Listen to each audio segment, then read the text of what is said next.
subdued all things to himself. Would he travel? He could fly through space more swiftly than the stars. Would he eat, drink, and take his pleasure? There was none that did not instantly obey his bidding.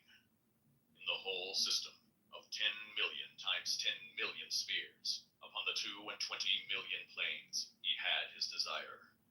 And with all this, he was but himself, alas. Chapter 28, The Pole Star.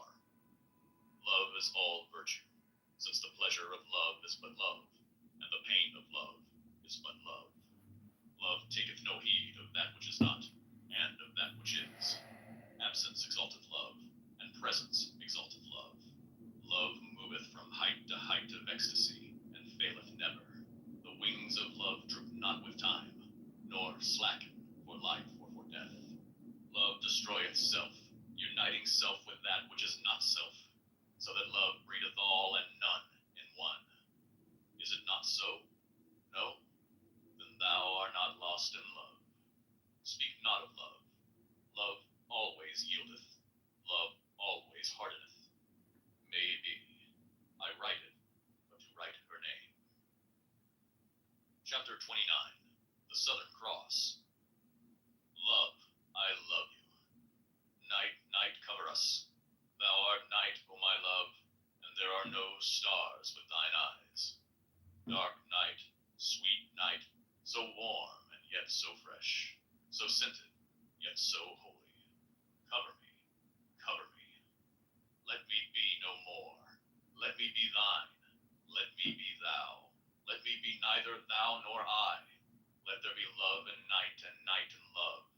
N-O-X, the night of Pan, and Layla, the night before his threshold. Chapter 30, Jhana Dreams. Dreams are imperfections of sleep. Even so is consciousness the imperfection of waking. Dreams are impurities of the circulation of the blood. Even so is consciousness a disorder of life. Dreams are without proportion, without good sense, without truth. So also is consciousness. Awake from dream, the truth is known.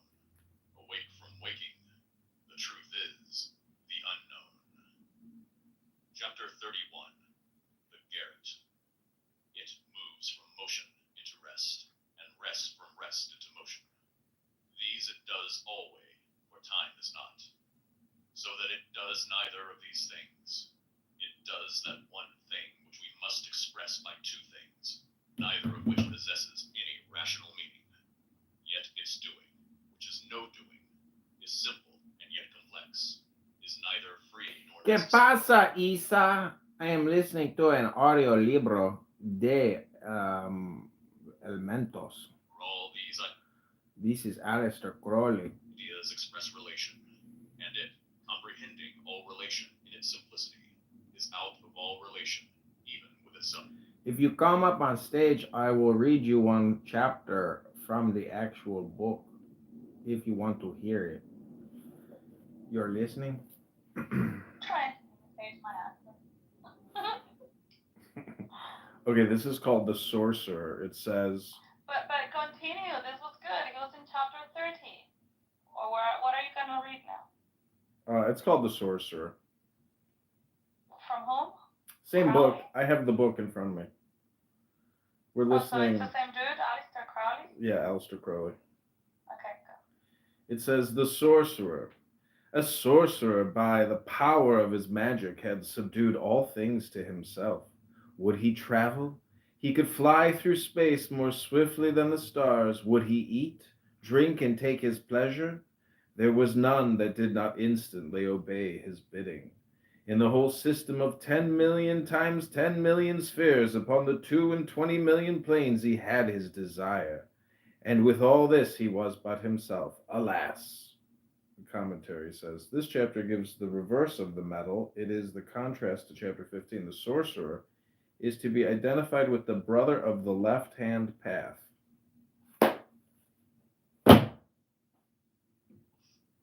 All That was this a is short one. It was a good one? Yeah, but it was a short one. See, you don't know this, but you're actually a magician.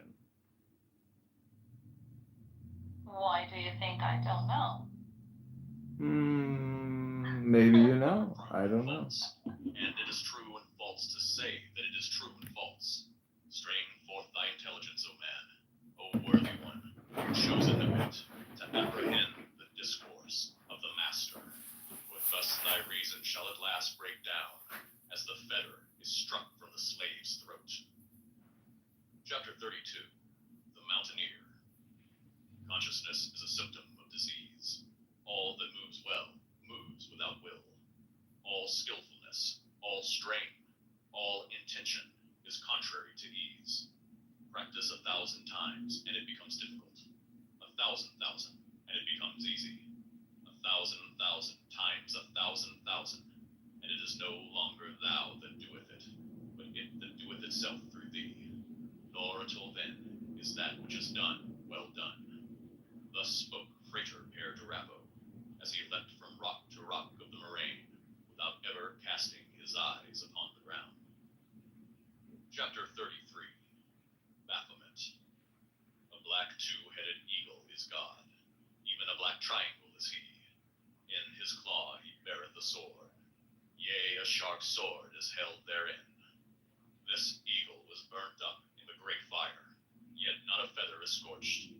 This eagle was swallowed up in the great sea, yet not a feather is wetted.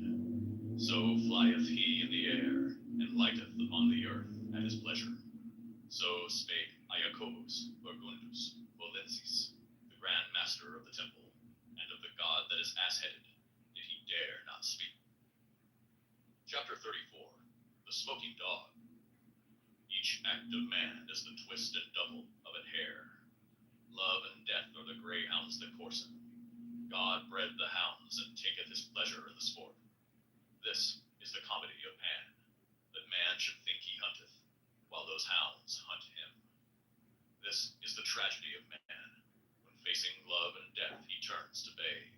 He is no more hare, but boar. There are no other comedies or tragedies. Cease then to be the mockery of God. In savagery of love and death, live thou and die. Thus shall his laughter be thrilled through with ecstasy. Chapter 35. Venus of Milo. Life is as ugly and necessary as the female body. Death is as beautiful and necessary as the male body. The soul is beyond male and female, as it is beyond life and death. Even as the lingam and the yoni are but diverse developments of one organ, so also are life and death but two phases of one state. So also the absolute and the conditioned are but forms of that. What do I love? There is no form, no being, for which I do not give myself wholly up. Take me who will. Chapter 36. The Star Sapphire. Let the adept be armed with his magic rude, and provide him with his mystic robes. In the center, let him give the LVX signs, or if he know them, if he will and dare do them, and can keep silent about them, the signs of NOX, being the signs of Puer, Vir, Puella, Mulier. Omit the sign IR. Then let him advance to the east, and make the holy hexagram, saying, Pater et Mater, unus Deus Ararita. Let him go round to the south, make the holy hexagram, and say, Mater et Filius, unus Deus Ararita. Let him go round to the west, make the holy hexagram, and say, Filius et Filia, unus Deus Ararita. Let him go round to the north, make the holy hexagram, and then say, Filia et Pater unus Deus Ararita. Let him then return to the center, and so to the center of all, making the rosy cross, as he may know how, saying, Ararita, Ararita, Ararita. In this the sign shall be those of Set triumphant, and of Baphomet. Also shall Set appear in the circle. Let him drink of the sacrament, and let him communicate the same. Then let him say, Omnia in duos, duo in unum, unus in nihil, haec nec quator, nec omnia, nec duo, nec unus, nec nihil sunt. Gloria Patri et Matri et Filio, et Filiae et Spiritui Sancto, externo et spiritui sancto, interno ut erat in saeculorum sex in uno per nomen septum, in uno erita. Let him then repeat the signs of LVX, but not the signs of NOX, for it is not he that shall arise in the sign of Isis rejoicing. Chapter 37. Dragons. Thought is the shadow of the eclipse of Luna. Samadhi is the shadow of the eclipse of Soul. The moon and the earth are the non-ego and the ego. The sun is that. Both eclipses are darkness. Both are exceedingly rare. The universe itself is light. Chapter 38. Lambskin. Cowan skidoo, tile. Swear to Hile all. This is the mystery. Life. Mind is the traitor. Slay mine. Let the corpse of mine lie unburied on the edge of the great sea. Death. This is the mystery. Tile. Cowan skidoo. Chapter 39. The Luby. Only Lubies find excellence in these words. It is unthinkable that A is not A. To reverse this is but to revert to the normal. Yet by forcing the brain to accept propositions, of which one set is absurdity, the other truism, a new function of brain is established. Vague and mysterious and all indefinite are the contents of this new consciousness. Yet they are somehow vital. By use, they become luminous. Unreason becomes experience. This lifts the leaden-footed soul of the experience of that, of which reason is the blasphemy. But without the experience, these words are the lies of a Luby. Yet a Luby to thee, and a booby to me, a Balacius ruby to God may be. Chapter 40. The High Mog. A red rose absorbs all colors but red. Red is therefore the one color that is not. This law, reason, time, space, all limitation blinds us to the truth. All that we know of man, nature, God, is just that which they are not. It is that which they throw off as repugnant. The High Mog is only visible, and supreme as he is imperfect. Then are they all glorious who seem not to be glorious, as the High Mog is all glorious within? It may be so. How then distinguish the inglorious and perfect High Mog from the inglorious man of earth? Distinguish not. With thyself extinguish. High Mog thou art, and High Mog shall thou be. Chapter 41. Corned beef hash. In B is the great work perfect. Therefore, none is that pertaineth not to B. In any may he manifest, yet in one hath he chosen to manifest, and this one hath given his ring as a seal of authority to the work of the AA, through the colleagues of Frater Père Durabo. But this concerns themselves and their administration. It concerneth none below the grade of exempt adept, and such an one only by command. Also, since below the abyss reason is Lord, let men seek by experiment, and not by questions. Chapter 42. Dust devils. In the wind of the mind arises the turbulence called I. It breaks. Down shower the barren thoughts. All life is choked. This desert is the abyss, wherein is the universe. The stars are but thistles in that waste. Yet this desert is but one spot accursed in the world of bliss. Now and again travelers cross the desert. They come from the great sea, and to the great sea they go. As they go, they spill water. One day they will irrigate the desert till it flower. See, 5 footprints of a camel. B. Chapter 43. Mulberry tops. Black blood upon the altar, and the rustle of angel wings above. Black blood of the sweet fruit, the bruised, the violated bloom, that setteth the wheel a-spinning in the spire. Death is the veil of life, and life of death, for both are gods. This is that which is written, a feast for life, and a greater feast for death, in the book of the law. The blood is the life of the individual. Offer then blood. Chapter 44. The Mass of the Phoenix. The magician, his breast bare, stands before an altar, on which are his burin, bell, thurible, and 2 of the cakes of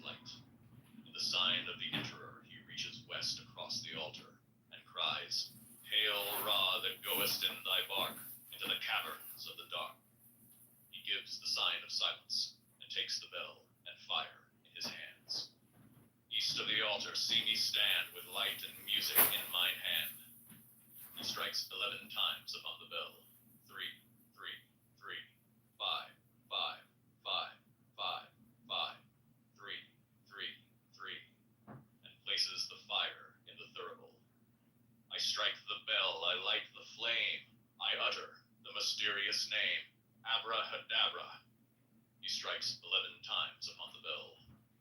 Now I begin to pray, thou child, holy thy name and undefiled. Thy reign is come, thy will is done. Here is the bread, here is the blood. Bring me through midnight to the sun. Save me from evil and from good. Take thy one crown of all the 10. Even now and here be mine. Amen. He puts the first cake in the fire of the thurible. I burn the incense cake, proclaim these adorations of thy name.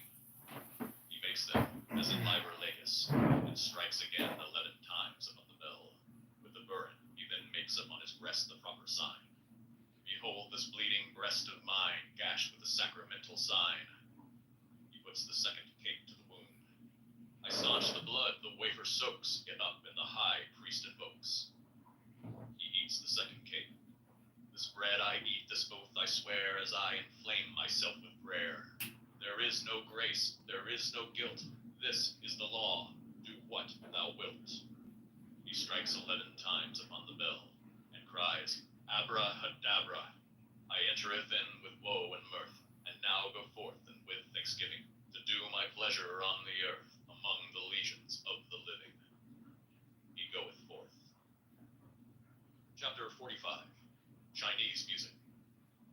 Explain this happening. It must have a natural cause. It must have a supernatural cause. Let these two asses be sent to grind corn. May, might, must, should, probably, may be, we may safely assume, ought, it is hardly questionable, almost certainly. 4 hacks, and let them be turned out to grass. Proof is only possible in mathematics, and mathematics is only a matter of arbitrary conventions. And yet doubt is a good servant, but a bad master. A perfect mistress, but a nagging wife. White is the lash of the overseer. White is black, is the watchword of the slave. The master takes no heed. The Chinese cannot help thinking that the octave has 5 notes. The more necessary anything appears to my mind, the more certain it is that I only assert a limitation. I slept with faith, and found a corpse in my arms on waking. I drank and danced all night with doubt, and found her a virgin in the morning. Chapter 46. Buttons and rosettes. The cause of sorrow is the desire of the one to the many, or of the many to the one. This also is the cause of joy. But the desire of one to another is all of sorrow. Its birth is hunger, and its death satiety. The desire of the moth for the star at least saves him satiety. Hunger thou, O man, for the infinite. Be insatiable even for the finite. Thus, at the end, shalt thou devour the finite, and become the infinite. Be thou more greedy than the shark, more full of yearning than the wind among the pines. The weary pilgrim struggles on. The satiated pilgrim stops. The road winds uphill. All law, all nature must be overcome. Do this by virtue of that in thyself, before which law and nature are but shadows. Chapter 47. Windmill words. Asana gets rid of anatomy consciousness. Pranayama gets rid of physiology consciousness. Involuntary breaks. Yama and Nayama get rid of ethical consciousness. Voluntary breaks. Pratyahara gets rid of the objective. Dharana gets rid of the subjective. Dhyana gets rid of the ego. Samadhi gets rid of the soul impersonal. Asana destroys the static body, nama. Pranayama destroys the dynamic body, rupa. Yama destroys the emotions. Niyama destroys the passions, vedana. Dharana destroys the perceptions, sana. Dhyana destroys the tendencies, sankhara.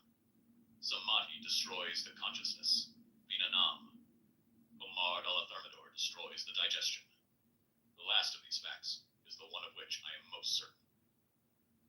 Chapter 38. Moan Wraths. The early bird catches the worm, and the 12-year-old prostitute attracts the ambassador. cosmetics fetch the highest prices. The flower of virginity is esteemed by the Pandar. Neglect not the dawn meditation.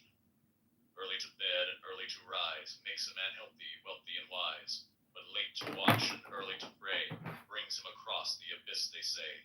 Neglect not the dawn meditation. Chapter 49. Warata Blossoms. 7 are the veils of the dancing girl, and the harem of it. 7 are the names, and 7 are the lamps beside her bed. 7 eunuchs guard her with drawn swords. No man may come nigh. And their slaying of the In her prophets wine without. cup are 7 streams of the blood Jesus. of the 7 spirits of God. 7 are the heads of the beast, whereupon she rides. The head of an angel, the head of a saint, the head of a poet, the head of an adulterous woman, the head of a man of valor, the head of a satyr, and the head of a lying serpent. 7 letters hath her holiest name, and it is. Narrator's note. Crowley here illustrates a seal of a 7-pointed star. Beginning from the westmost point, each point of the star contains a letter, spelling the name of Everybody's In going the center to of the the star party is the house. Greek symbol for theta. Crosses extend from its western, northern, and eastern boundaries. To the left of the westmost cross is the number 77. To the left of the northmost cross is the number 7. To the right of the northmost cross is the number 7. To the right of the eastmost cross is the number 77. By itself, at the southernmost boundary of theta, is the number 7. This is the seal upon the ring that is on the forefinger of it, and it is the seal upon the tombs of them whom she hath slain. Here is wisdom. Let him that hath understanding count the number of Our Lady, for it is the number of a woman, and her number is 156. Chapter 50. The Vigil of St. Hubert. In the forest, God met the stag beetle. Hold, worship me, quoth God, for I am all great, all good, all wise. The stars are but sparks from the forges of my smiths. Yea, verily, and amen, said the stag beetle. All this do I believe, and that devoutly. Then why do you not worship me? Because I am real, and you are only imaginary. But the leaves of the forest rustled with the laughter of the wind. Said wind and wood, they neither of them know anything. End of chapter 0 through 50.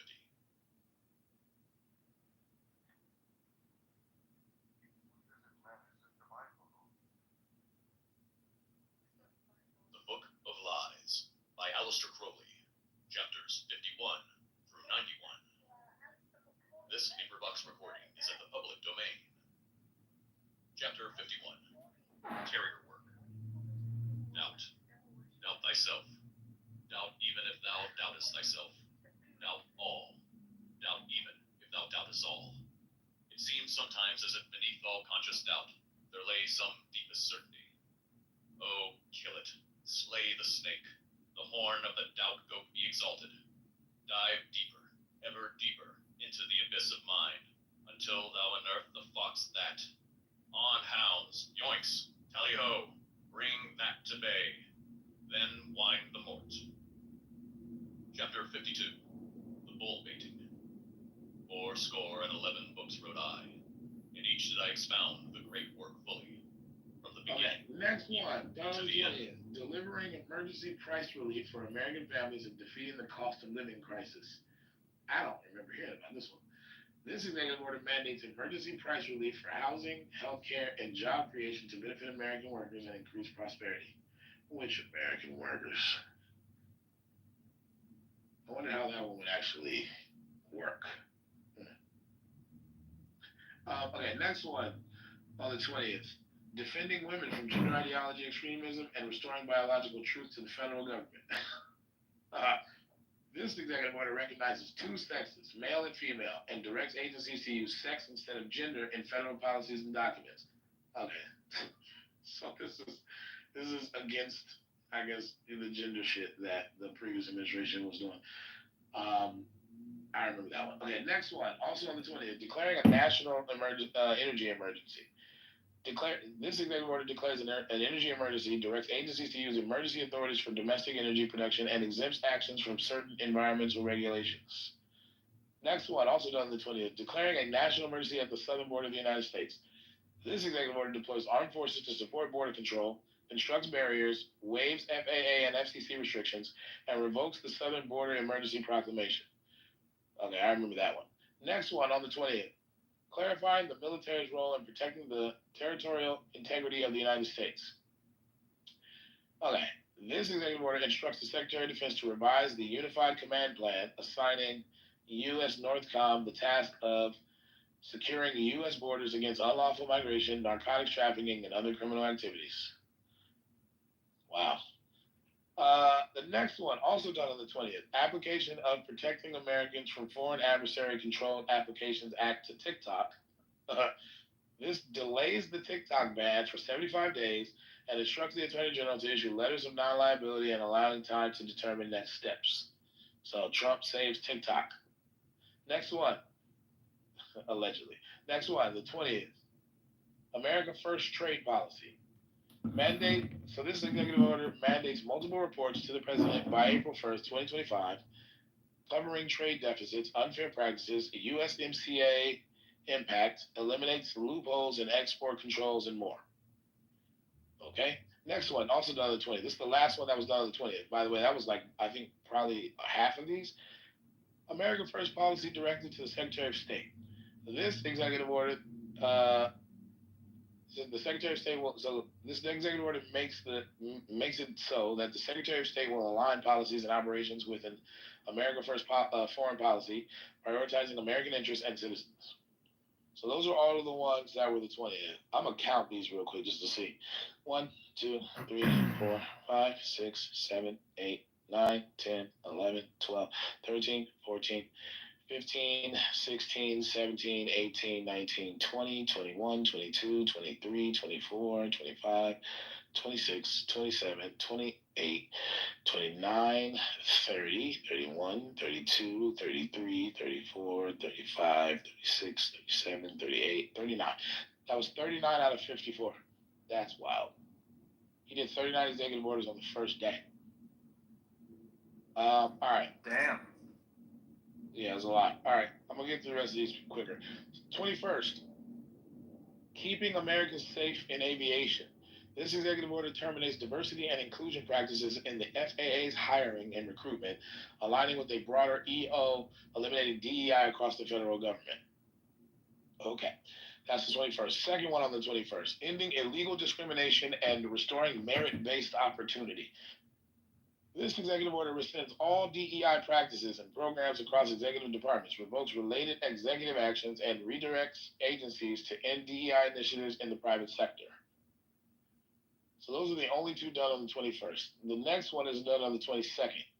Only one that I know of on the 22nd. This one says designation of Ansar Allah as a foreign terrorist organization.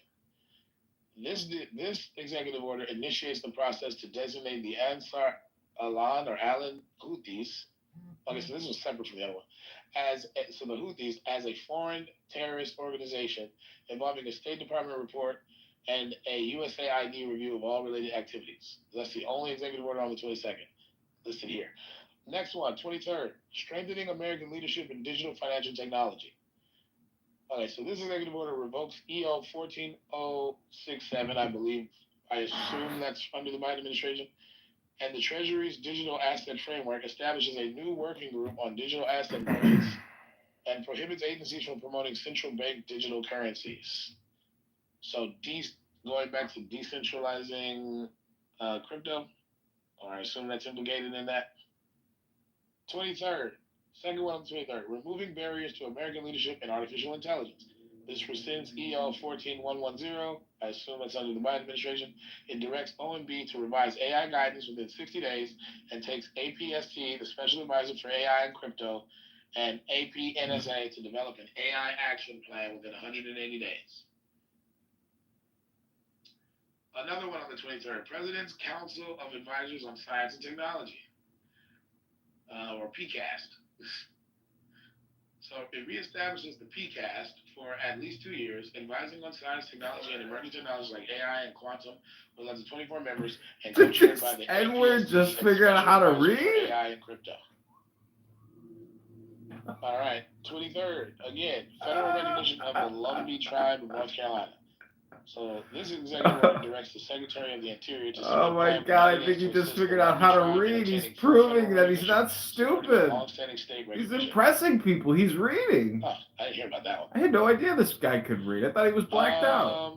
Another one on the 23rd. Declassification of records concerning the assassinations of President JFK, Senator Robert F. Kennedy, and Reverend Dr. Martin Luther King Jr. I heard about this one, but I didn't hear much. This executive order is to release all previously redacted records related to assassinations of JFK, RFK, and MLK, with a 15-day plan for JFK and 45 days for the others. All right, next one is on the 24th. Memorandum for the Secretary of State, the Secretary of Defense, the Secretary of Health and Human Services, the Administrator of the United States Agency for International Development. Okay, so this executive order revokes the 2021 Protecting Women's Health Policy and reinstates the 2017 Mexico City Policy, ensuring U.S. global health funds do not support abortion or coercive sterilization. I see. That sounds like something the right-wingers would do. Next one on the 24th, enforcing the Hyde Amendment. I remember this one. This executive order enforces the Hyde Amendment to prevent federal funding of elective abortion and revokes Biden's executive orders 14076 and 14079, which protected access to reproductive health care. All right, next one is on. So I want to point out that when Kennedy gets confirmed, his budget, his annual budget as HHS director is $1.7 trillion, or is it 1.2 trillion? Because of Medicare, Medicaid. What does it say? 1.2 trillion? 1.7 trillion annually. Got one for Cali. Next one on the 26th. Last one on the 26th. That's basically everything we take in taxes. Goes right back out to the doctors, to the hospitals, to the pharma corps, to the insurance corps, to the banks. Historical efficacy, role in state disaster aid, and potential reforms with a one-year mandate. Next one, 27th. Reinstating service members discharged under the military's COVID-19 vaccination mandate. I heard about this one. This executive order reinstates military members discharged for refusing the DoD's COVID-19 vaccine mandate, restoring their rank, back pay, and benefits, and allows voluntary exits to rejoin with attestation. Next one on that 27th. Restoring America's fighting force. This executive order abolishes all DEI offices and related programs within the Department of Defense and the U.S. Coast Guard, aiming to eliminate race and inclusion concepts. Next one on the 27th. Did you say you were gay? You're a faggot! Secretary of Defense to end identification-based pronoun usage and restrict access to gender-specific facilities in the military, with exceptions for operational necessity. Next one on the 27th. The Iron Dome of America. This executive order mandates the deployment of a next-generation missile defense shield and requires the Secretary of Defense to submit a detailed implementation plan to the President. Next one, 28th. Yesterday. Protecting children from chemical and surgical mutilation. This executive order bans federal funding and support for pediatric gender transition, directs HHS to review best practices, and mandates agencies to exclude coverage for related treatments within 90 days. I'm actually curious if anybody's gonna argue against that. Is this a hypnosis? What's this fucking N-word talking about? Cause of agency grant, loan, and other financial assistance programs. That was the one I heard about yesterday, so that makes sense. And there's an update, 29th, memo rescinded. So this one got rescinded. But originally on the 28th, TRO granted pauses on federal grants, loans, and aid effective January 28th, 2025 at 5 p.m. pending a review for compliance with the President's orders, while Medicaid, SNAP, Medicare, and Social Security remain unaffected. That was like what it was supposed to do, I guess, originally. But then it was like paused by a federal judge, and then it got rescinded today.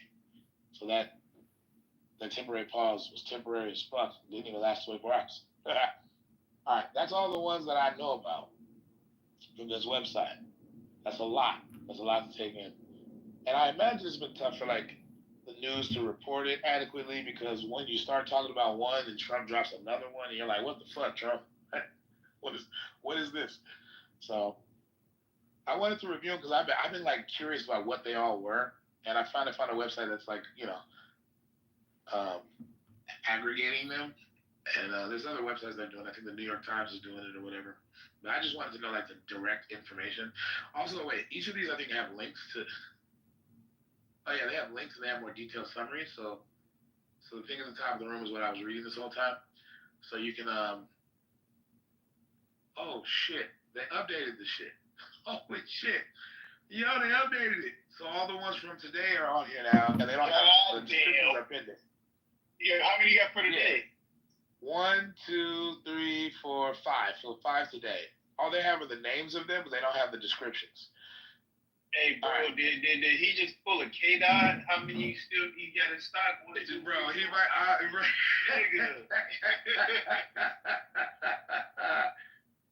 mean, it's going like He's just that right using now. the power of the presidency for fun. What the fuck you wearing, bro? It's tacky. No, let me stop. All right. So this says, the first one says, President Donald J. Trump signed S.5 into law. I have no idea what that means. Next one, expanding Migrant Operations Center at Naval Station Guantanamo Bay to full capacity. I heard about that one that we were talking about earlier. The next one, celebrating America's 250th birthday. Word. Next one, ending racial indoctrination in K-12 schools. I feel like I'm not going to like that one. And the last one for today, expanding educational freedom and opportunity for families. I have a feeling I'm not going to like that one either. But I don't know what they Sounds do. like homeschool. Yeah, I'm thinking that, but I'm not feeling his prescriptions for education policy at all. So we'll see what happens. I have my own biases. I know this. I mean, he did pick somebody who's not interested in ripping the Department of Education apart, which is like surprising for his campaign promise. Did you say that Guantanamo Bay is going to be a migrant processing facility, or he's just? Yeah, not a facility, but a place to store people. They're looking at busting it out It's not just 30,000 beds. It's detention. Migrant warehouse. There we go. Sorry. Fantastic. 30,000. No. Is it 30,000 or 300,000? It's 30,000. 30,000, not 300,000. So we can stop transporting them to their countries, and their Manville, countries you can come pick them up if would they want. come in here really giddy about Gitmo. Like that is so fucking you, bro. Like why? This is the first time I'm hearing about it, but it's a great idea. Manville, it's Gitmo.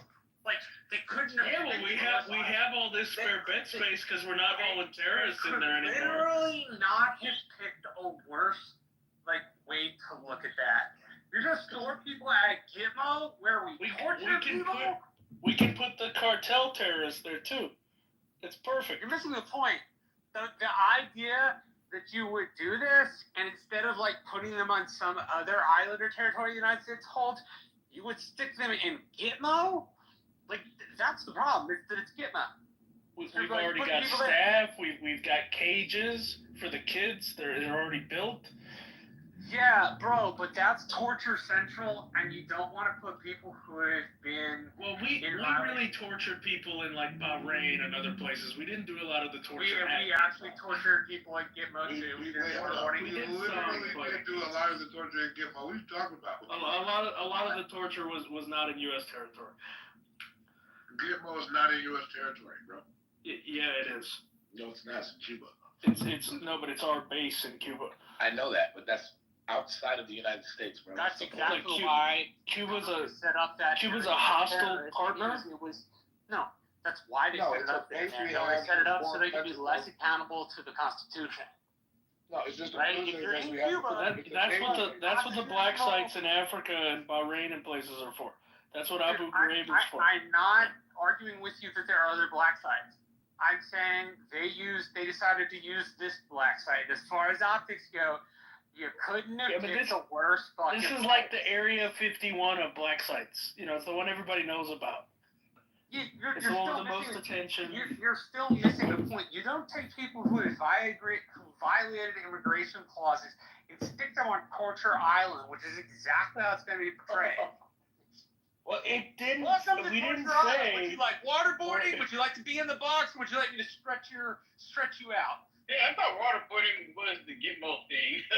It literally was. It literally was.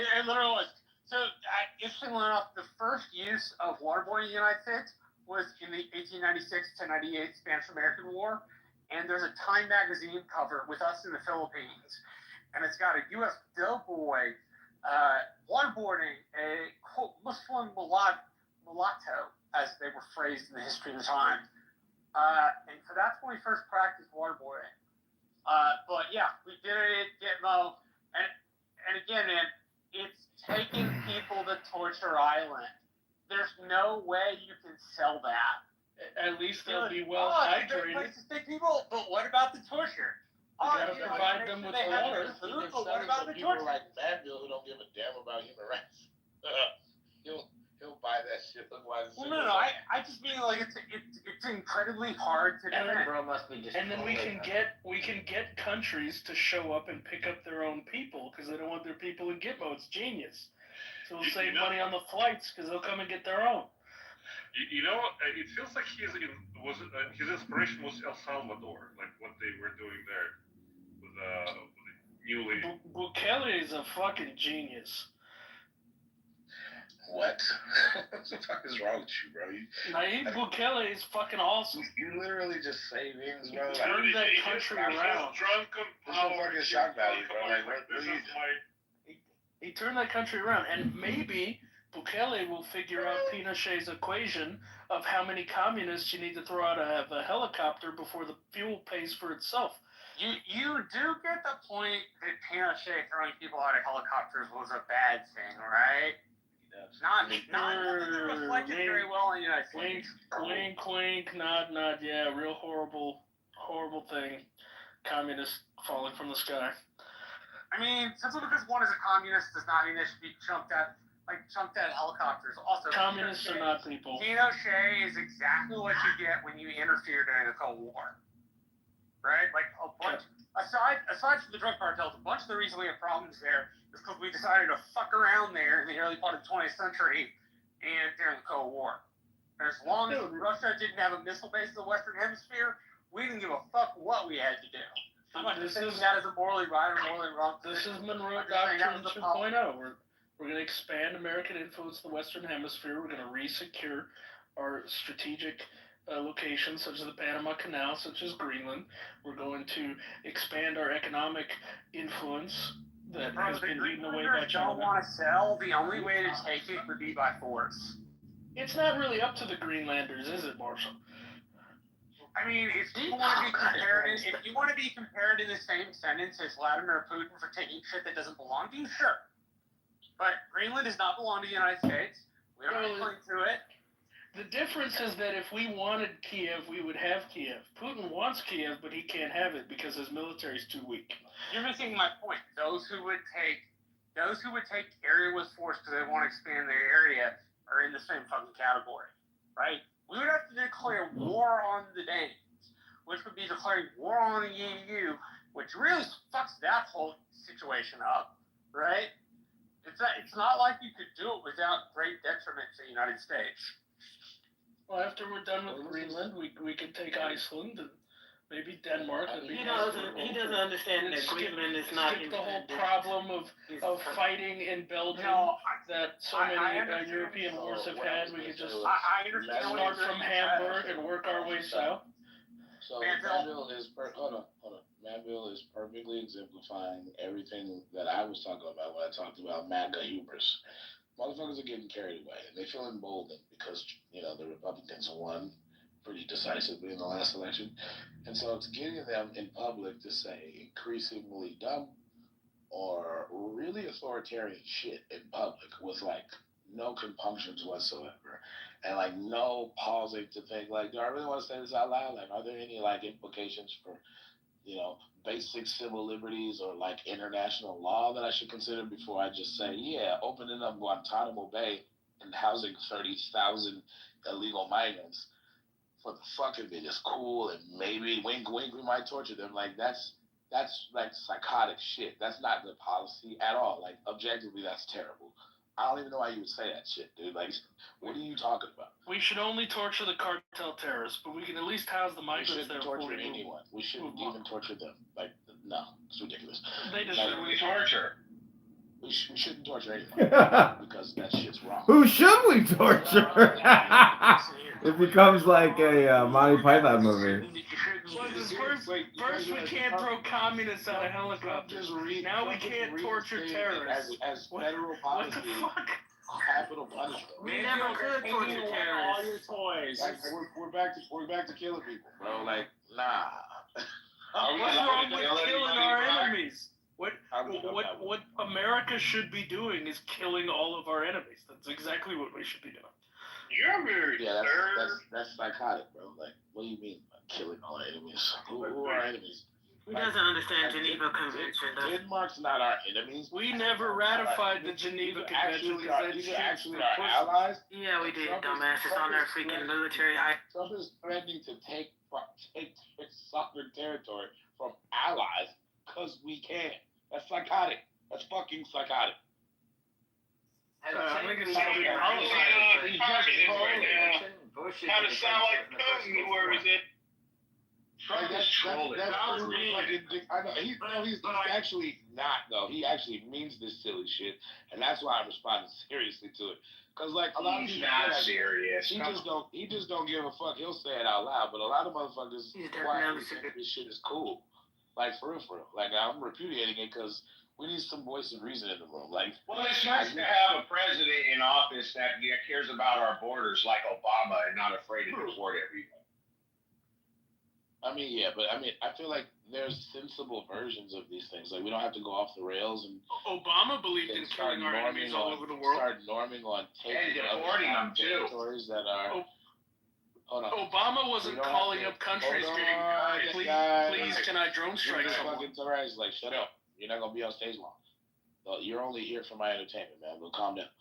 Like, we don't have to norm on like advocating taking sovereign territory from other fucking like our allies just because we can or because it benefits us in some way economically. That's ridiculous. Like, we shouldn't be doing that. Like, I don't know why.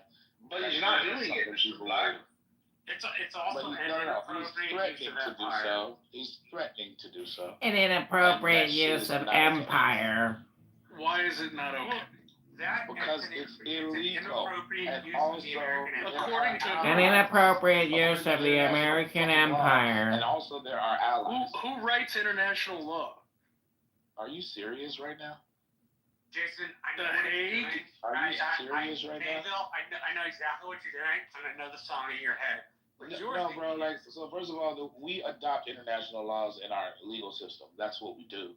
But regardless, the point is we would be violating it, and that's not okay. It's not a plaything to violate international law. It's not a plaything to totally betray our allies. It's only a problem if you lose. No, it's a problem in general. It's a problem even if you win. It's a problem in general, but I hear the little voice in his head, and people may not agree with it, but it goes something like this: American Empire, fuck yeah! I think that's like it's actually leaning into all of the accusations about Trump being a fascist that is making it true, and that's ironic because you guys spent like the most of the last 4 years crying about Trump being misunderstood and all this shit. Like that's pretty fucking fascist. I mean, we also told you that Project 2025 had nothing to do with his agenda. Yeah, I didn't believe that it is. But my point is, my only point is, like, objectively, like, the shit you're cheering on is fucking psychotic. Like, we should not be doing that in the United States, bro. I think it's a better alternative than, like, suiciding our nation over some, like, virtue signaling run into a goddamn suicide cult. Like, that's equally as psychotic and not more. Don't be so afraid of virtue signaling that you give up your You can just not do both. Like, if they're both stupid, you can just not do both stupid things. Don't substitute one stupid thing for another stupid thing because the other stupid thing is Team Red. That's stupid. Like, just don't do stupid things. Don't do fascistic things. Well, Mr. Black, you don't feel betrayed as a black Democrat with the way the party has done black people in America? You don't feel betrayed at all? How do you know he's a Democrat? I'm not a Democrat. Why does everybody think you're a Democrat, bro? Because I apologize for assuming. Because Jason likes to be the referee, and people on both sides don't like the fact that he's the referee.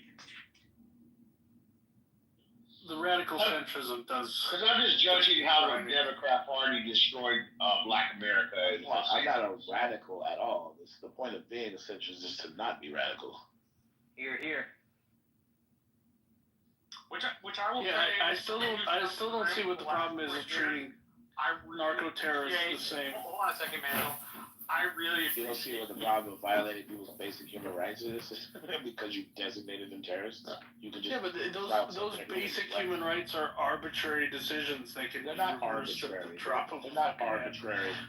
They're not arbitrary at all. What are you talking about? You can't just treat human beings any way you want because you have power.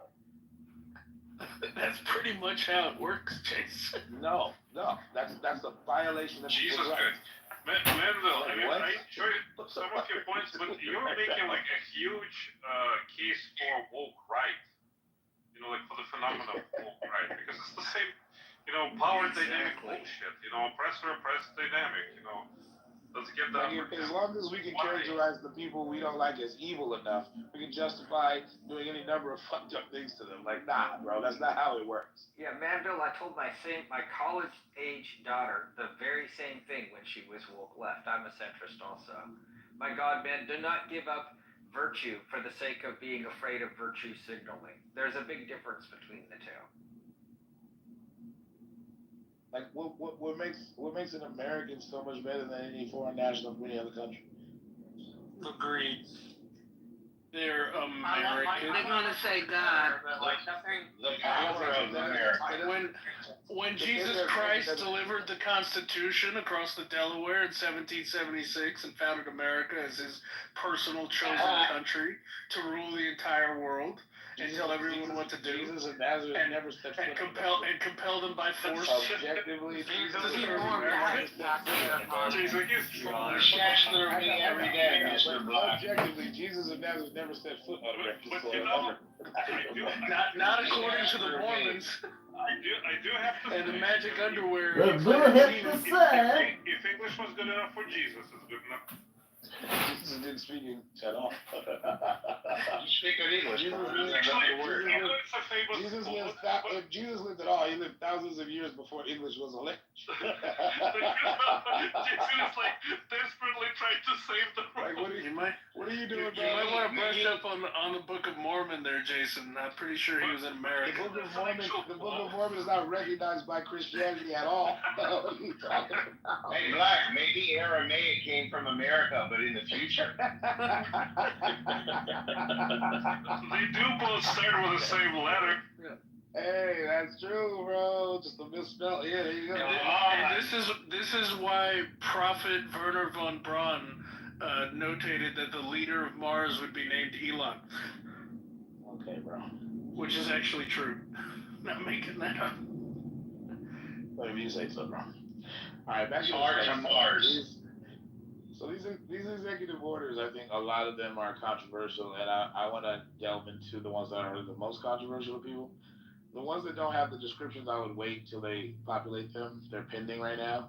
They might actually be on here before the end of the day, because it seems like they're updating this thing in real time, which is kind of cool. But What about the Lincoln Riley Act that just got signed?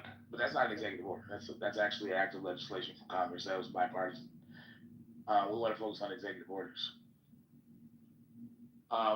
So at the top of the room is a link to literally 54 executive orders, over 30 of which were signed on his first day. And this was updated today to include the executive orders that he signed today, but the ones that he signed today don't have descriptions. Which ones are the ones that you guys think are either good or are controversial, and why?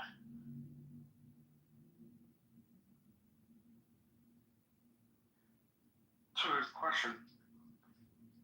I wanted to talk about the birth one real quick, if I can. The I think birthright the- citizenship, Yeah, so hold on, let Kirk go on, then you go right after, sorry. Yeah, I was gonna say, I think the one with the Mexican cartel at the border, I think that was a pretty good one. Because it just, I don't know, bro. It seems as though as soon as they started that, there's been like escalations there, so it kind of seems like that may have been a pretty good one to do. Let's go to the birthright citizenship one. So All right. I just heard Subject to the jurisdiction thereof. Oh, So- no, go ahead, Dave. what I wanted to say was that I heard from a couple foundational Black Americans as they identify themselves on this app that basically that amendment was specifically designed for the people born of slaves so that they could acquire citizenship. But more to the point, like I think us and Canada are the only two countries that do it. So that seems like one of the more milder ones to overturn. So maybe I'm mistaken about that, but it seems like one of the lesser ones to overturn. Why would I want to overturn the citizenship qualifications in an amendment that's rather clear and, to be frank, doesn't matter that it was only meant for Black people to be incorporated because they were former slaves? The language is clear. All persons born or naturalized, and subject to the jurisdiction thereof, semicolon, and then it goes through the rest of the language.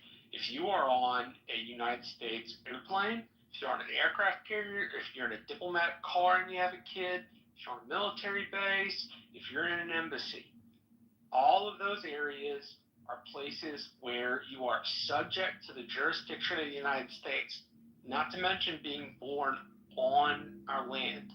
The vast majority of jurisprudence, and I mean 99% of it, does not back this idea that it was only meant for certain people and that we can go ahead and use it on illegal immigrants.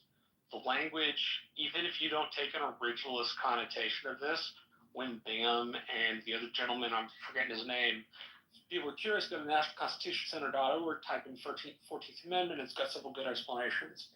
But Bingham in his writings did not keep that solely subject to folks that had been slaves. His hope was that it would incorporate all Americans, all people born in America. The text clearly draws a distinction between being born in American soil and being subject to the jurisdiction thereof. So what is that distinction? If you're born on American soil, you are therefore subject to the jurisdiction of the United States.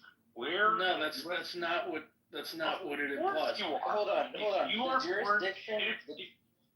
born in the United States of America and you are born here, you are subject to the jurisdiction of the federal government through the supremacy clause of the Constitution. So the jurisdiction exception specifically applies to if you're the child of an invading military army, if the British invaded and their soldiers had kids, they're not citizens, they're an invading army and their laws don't apply to them, or the U.S. law doesn't apply to them because they're literally invading to overthrow the government. And the other exception is diplomats, because they have diplomatic immunity. That means the U.S. laws don't apply to them. Anyone else? The original exception was also Native people born to Native Americans that were on federal lands. Yeah, at the time, the federal laws didn't apply to them. Yeah. Yeah, you're right. But I want to read what their argument is, because there is an argument to be made here. You don't have to agree with it, but at least know what the argument is. So this is the actual text I'm going to read to you guys. It's not that long. All right. This is executive. It says protecting the meaning and value of American citizenship. I don't know what executive order number it has yet. By the authority vested in me as president by the Constitution and the laws of the United States of America, it is hereby ordered. Section 1, purpose. The privilege of the United States citizenship is a priceless and profound gift. So consider this like an argument inside the statement of purpose. The 14th Amendment states, quote, all persons born or naturalized in the United States and subject to the jurisdiction thereof are citizens of the United States and of the state wherein they reside, end quote. That provision rightly repudiated the Supreme Court of the United States' shameful decision in Dred Scott v.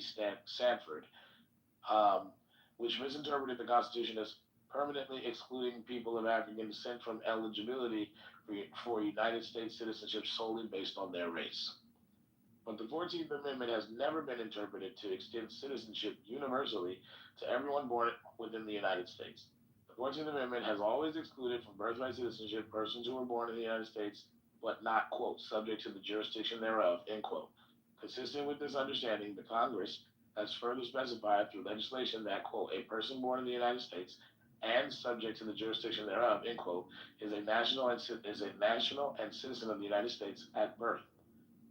8 U.S.C. 1401, generally mirroring the 14th Amendment's text. Among the categories of individuals born in the United States and not subject to the jurisdiction thereof, the privilege of the United States citizenship does not automatically extend to persons born in the United States. 1. When that person's mother was unlawfully present in the United States and the father was not a United States citizen or lawful permanent resident at the time of said person's birth. Or 2. When the person's mother's presence in the United States at the time of said person's birth was lawful but temporary, such as, but not limited to, visiting the United States under the auspices of a visa waiver program or visiting on a student, work, or tourist visa, and the father was not a United States citizen or lawful permanent resident at the time of said person's birth. Section 2, policy. A. It is the policy of the United States that no department or agency of the United States government shall issue documents recognizing United States citizenship or accept documents issued by state, local, or other governments or authorities purporting to recognize United States citizenship to persons, 1, when that person's mother was unlawfully present in the United States and that person's father was not a United States citizen or lawful permanent resident at the time of said person's birth, or when that person's mother's presence in the United States was lawful but temporary, and the person's father was not a United States citizen or lawful permanent resident at the time of said person's birth. B. Subsection A of this section, A of this section shall apply only to persons who are born within the United States after 30 days from the date of this order. C. Nothing in this order shall be construed to affect the entitlement of other individuals, including children of lawful permanent residents, to obtain documentation of their United States citizenship. Section 3. Enforcement. A. The Secretary of State, the Attorney General, the Secretary of Homeland Security, and the Commissioner of Social Security shall take all appropriate measures to ensure that the regulations and policies of their respective departments and agencies are consistent with this order, and that no officers, employees, or agents of their respective departments and agencies act or forbear from acting in any manner inconsistent with this order. The heads of all executive departments and agencies shall issue public guidance within 30 days of the date of this order regarding this order's implementation with respect to their operations and activities. And then Section 4 has a bunch of definitions that I'm not going to read. I'm going to put, this is from the White House government. Actually, this link, I got linked to this from the thing up in the room. But, let me put this. Is there a definition provided for subject to the jurisdiction thereof in there, though? Oh. He just read it. That's what they. No, I left out the definitions though. Definitions as used in this order: mother, father, section 5, general provisions. Nothing in this order shall be construed to impair or otherwise affect. Okay, so the only definitions they have are mother and father, and then there was another section. I didn't see that, so but they only defined 2 words. Subject to the jurisdiction thereof is a vector of argument though, because precisely what that means or what the right legal interpretation is what's in dispute. There is case law that favors one side, but it could be overturned by the Supreme Court. So that and I forget what was it. It was I forget the fucking landmark case, but I can look it up if you guys want. It's United States. Wong. Yeah. Wong Kemp. Yeah. Mm-hmm. And basically, this executive order is tailored to prevent anchor babies, but still allow for citizenship as long as a child has ties to a U.S. resident or a U.S. The President of the United States does not have the power to redefine constitutional amendments, which is exactly what has to go before court. The President cannot unilaterally tell you, no, the Second Amendment means only well-regulated militias. Well, it's not allowed to do that. Like, actually, I think he is within his power for this reason, right? He is in charge of the State Department. He's in charge of issuing these documents. That's an executive function. So who he issues citizenship papers to, permanent resident status papers to, is a function of the executive branch. And if the court wants to direct the executive branch to issue citizenship in a certain way, then the court ought to do that. So it would mean presidents would then have unilateral power to redefine constitutional rights. They don't have that power. Upon review of the court would have to either say no, you're wrong. You're missing my point. The executive does not have the ability to say, no, it means thing A instead of thing B. It's Chevron deference. We got rid of Chevron deference. What are you talking about? That's not even implicated in this decision, bro. That's not. Is the way the regulatory agencies treat the statutes and decisions that have come down. No, federal law. Stop. Everybody stop. So there is literally Supreme Court precedent that interprets that clause one way. This was adjudicated in a landmark case known as United States versus Wong Kim Ark in 1898. Okay, that is what determines the way that it's been interpreted right now. And because of stare decisis, we've been interpreting our laws consistent with this ruling. It is possible, however, although perhaps unlikely, that the current Supreme Court could overturn that precedent. But until they do, the reason why it's interpreted the way it is because of that landmark case. It doesn't implicate Chevron, and it's not about agencies deferring to anything. If they defer to anything, they defer to the laws as interpreted in or consistent with the precedent set by that landmark case. And the lawsuit's been filed, and Trump is going to appeal it to the Supreme Court. And the Supreme Court's going to come back and go, no, Mr. So President, anchor, you're not allowed to do that. Well, we don't know that, but hold on. So the anchor baby concept is a little bit muddy, and I'm glad that Tucker is here. Maybe he can clarify. From what I understand, you can't the birth of a child who is a citizen does not reflect on the permanent or residency status of the parents. The usual course of action is that they leave the country altogether, and then at the age of 21 or 18, I think, I forget which one, the child can claim their birthright citizenship, but the parents do not get any kind of preferential treatment, and they cannot be given like any kind of caregiver citizenship or status. And so the idea of the anchor baby is kind of it's non-existent. I think more so what they might be battling is the tourism, the birthright tourism, which is fairly widely practiced. I think people fly into Florida. It was very popular among the Russians, I believe, to come in, give birth, and claim like a citizenship for a baby when they turn 21. But Tucker could probably. The other issue is you have lots of children. The person who actually has expertise on this is going to get talked over by a bloviating idiot. But Black is your group. You can moderate. It's about the children living No, here. Tucker, go also. ahead. Can you please? Not just the ones leaving. Okay, great. I just wanted to know if we're going to have a real conversation or just a lot of bloviation. Yeah, I'll just affirm that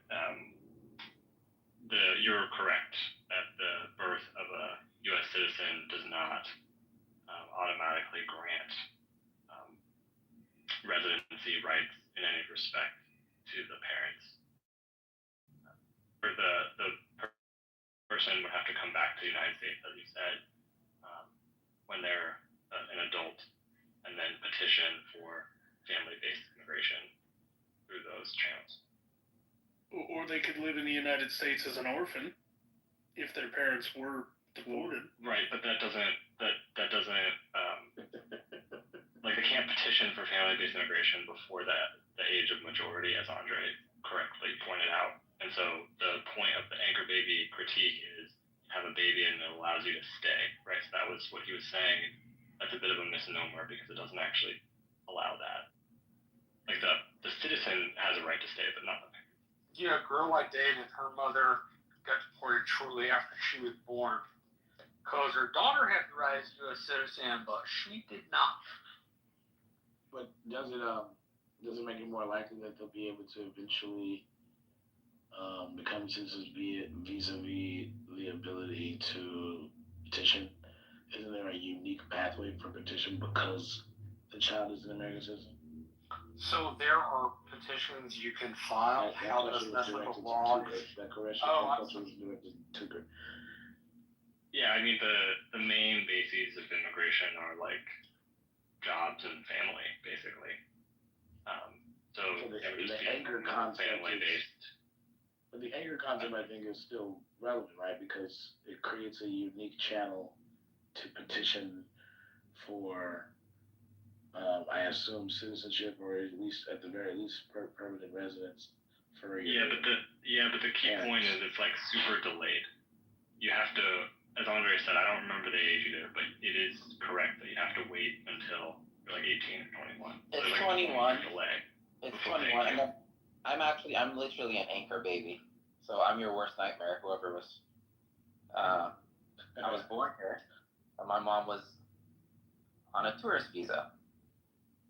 And then I grew up with my aunt and uncle, and then I turned 21.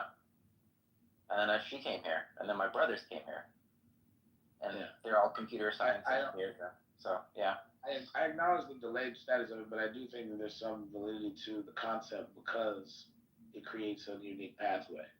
And I think that despite it being delayed, that's what people are kind of getting at. That's all I was trying to point out. The only people who should be able to buy American citizenship by exchanging money are those investment visa people bringing over 12 family members working their bullshit hair salon that has 0 customers paid. How the petition process works. In fact, it's actually costly for them. They have to pay for that. That's what I'm saying. The only way you should be able to buy citizenship is that 950,000 investment visa. The petitions aren't even guaranteed, so like it's not a purchase. They're applying or they're petitioning, and if they get what they needed, like okay, cool. That's not really a purpose, or it shouldn't be a purchase. First of all, secondly, like yeah, well they'll just live here what I don't legally understand until is your they get weird, in. like confrontational attitude towards this practice. Like, what are you concerned about? I see no logical reason why we should sustain birthright citizenship as interpreted in a world that has airplanes. Because it's a constitutional right. You don't get rid of constitutional rights flippantly. But why? We'll have to. Do you think it is a constitutional right? Just like overrun? Hold on. Do you think our population is going to be overrun by people you don't think should be here? I think we're already overrun by a lot of people who shouldn't be here. So is that your concern now, that you think we're going to be overrun by people who shouldn't be here?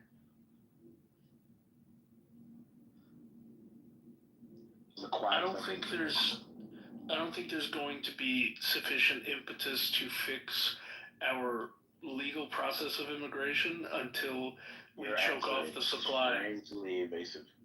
What is it that you're worried about exactly? Name it. What's the consequence of allowing anchor babies? Yeah. What's so bad about it?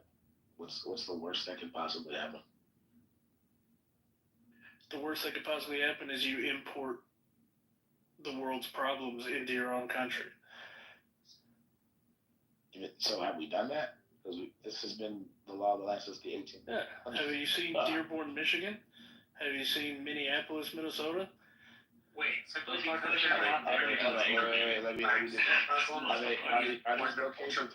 are these locations overrun by the wrong type of people?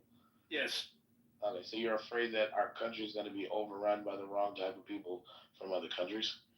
Yeah, I don't think that we should have Am I wrong? enclaves. Do you mean not white? I don't think we should have enclaves. Do you mean not white? No. Who are the wrong kind of people?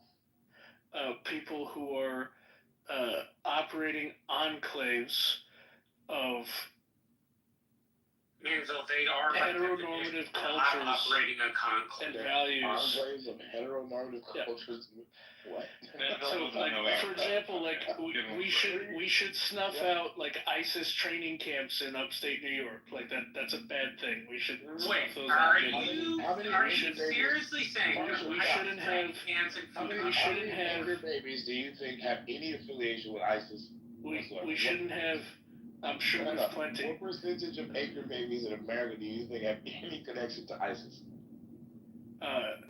We should also snuff out like Somali pirates being elected into U.S. Congress. I've heard of the Al-Attad Airlines to upstate New York ISIS anchor baby pipeline. Was Anwar al-Awlaki an anchor baby? No, but he was a United States citizen who was not supposed to be executed. Clearly. Was Omar Mateen an anchor baby? Part of ISIS, bro. ISIS you're not born into. You Yes, he was. to, right? What are you talking about? Omar Mateen was part of AQAI. So I thought ISIS you had to recruit into. You never were born into. in the Arabian Peninsula. Anyway, Was By the way, was Nadal was a Hassan? U.S. citizen that was summarily executed. Where'd you get this idea that Abdul al-Awlaki was a part of ISIS? No, it wasn't ISIS. we're getting pretty far afield here from the first dumb point, which was that the concern that was raised has been around for like probably twice as long as my entire life, and the alleged problem associated with it has not materialized. Like the references of the problems exist even if you assume that they are in fact problems, not because of the relevant legal principle. So it's like, okay, I mean, try again. Thanks for coming.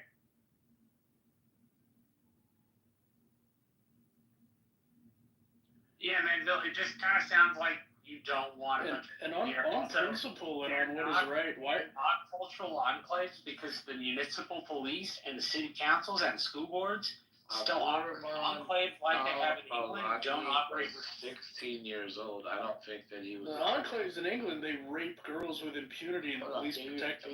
Can you address the dumb thing you said? So, Abdul al-Awlaki was 16 years old. He was a U.S. citizen. He was killed by drones under Obama. I don't think he was a part of ISIS. He was fucking 16, bro. Like, he wasn't killed when he was 16. That's his son. No, Abdul Rahman al-Awlaki was killed at 16. Yeah, but that's the son of Anwar al-Awlaki. So Anwar I think you're talking about Samantha al-Hasi. You're thinking of talking about Abdul Rahman al-Awlaki, who was killed at 16 by a drone strike in Yemen. That's who he named. No, I was talking about his dad, who was also killed in the same drone strike. Okay, Samantha al-Hasi was the woman his who dad was a part of ISIS? No, he was not. Anwar al-Awlaki. I know he wasn't. That's what I'm trying to get him to fucking deal with. Like, none of these people were part of ISIS. You made that up, bro. Samantha al-Hasi is the woman that went and joined ISIS with a Moroccan husband, brought her two current American-born citizens. She was an American citizen, went over there, and then had two more children with her husband, and then came back to the U.S., and they were deemed, I think she was decried by the courts as no longer a citizen of the United States. We banned her from the country, along with her children. No, I think you're thinking of the right one. It was under the last year of the Obama administration. I remember it specifically, actually. That was that whole kill list thing, right? Well, like, what the fuck is the anchor baby point? How does that even jive with any of the things you said, bro? Al-Awlaki, well, okay, he was Al-Qaeda, not ISIS. Sorry for not making that super important distinction. I mean, they are super important. So Anwar was Al-Qaeda, not Abdul, who you named. The son. I never named Abdul. You did. You literally did. No, I did not. You'll run back the tape. I said Al-Awlaki, but I never said a first name. You did, though. Okay, fine. I never said a first name. Okay, so you met his dad, Anwar. Okay. Yeah. What does that have to do with anchor baby? So, Anwar's father, Nasser al-Awlaki, was born in Yemen, came over here, and was a Fulbright scholar. He got his master's degree in agricultural economics at New Mexico State. He got a doctorate from the University of Nebraska. So he was on one of those student visas, and then left and served as agriculture minister of Yemen, as a part of the Yemeni government, and president of a university in Yemen, and then was Yemen's prime minister.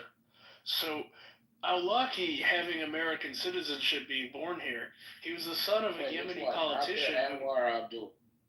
No, Anwar Abdul is Anwar's son. I know. But which one are you talking about? You just used the last name. So the biography I'm talking about is Anwar al-Awlaki's father. Nasser. Okay, so when you said, okay, but what does that have to do with anchor babies? Try to be specific and use their first names so I can know which one you're talking about.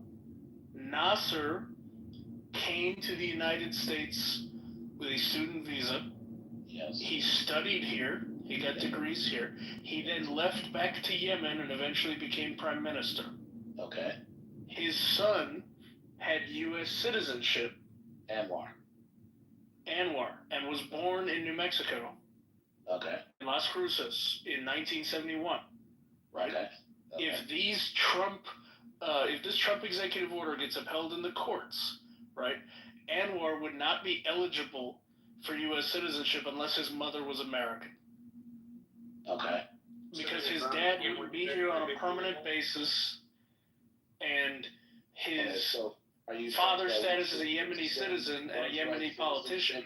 On the off chance that it enables terrorists to become U.S. citizens? Is that what you... Then I wouldn't have to listen to people like Marshall whine and cry that a citizen got a drone up his ass for being a fucking terrorist. At least you clarified your point, kind of. Okay, so then what percentage of anchor babies generally are terrorists or have terrorist affiliations? I'm not sure. We should have the Secretary of State look into that. 1%. It's really fucking small, which is why your policy proposal is weird. Like, if you want to reverse all of this precedent on the off chance that we can avoid something that very rarely happens, like, make that argument. It's just that's not going to be very persuasive. This could all get solved by a Muslim ban, I guess. That'd be much easier. You can't do that. That's unconstitutional. I mean, it was already done. Well, no, a ban on certain countries. Also, that ban you're talking about got went to the Supreme Court. So, like, it's been adjudicated. You can't just have blanket Muslim bans. You can't just ban Muslims from coming to the United States. That's clearly against the law. So, like, that's not going to help. But also, what I like about it is that you revealed your real reason you don't like it, which is you don't want the wrong types of people in the United States.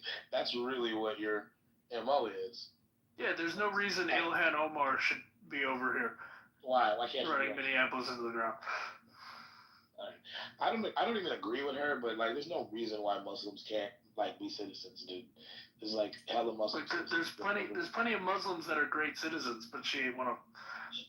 Okay, well then why have a policy aimed at eliminating the possibility of them if you acknowledge that? No, like we should not be operating the world's refugee camp.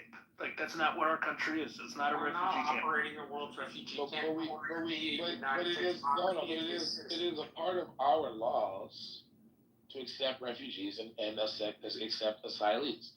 It's literally on the books in our country.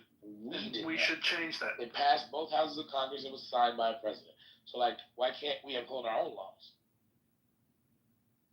Well, they clearly need some changes due to the situation. What situation?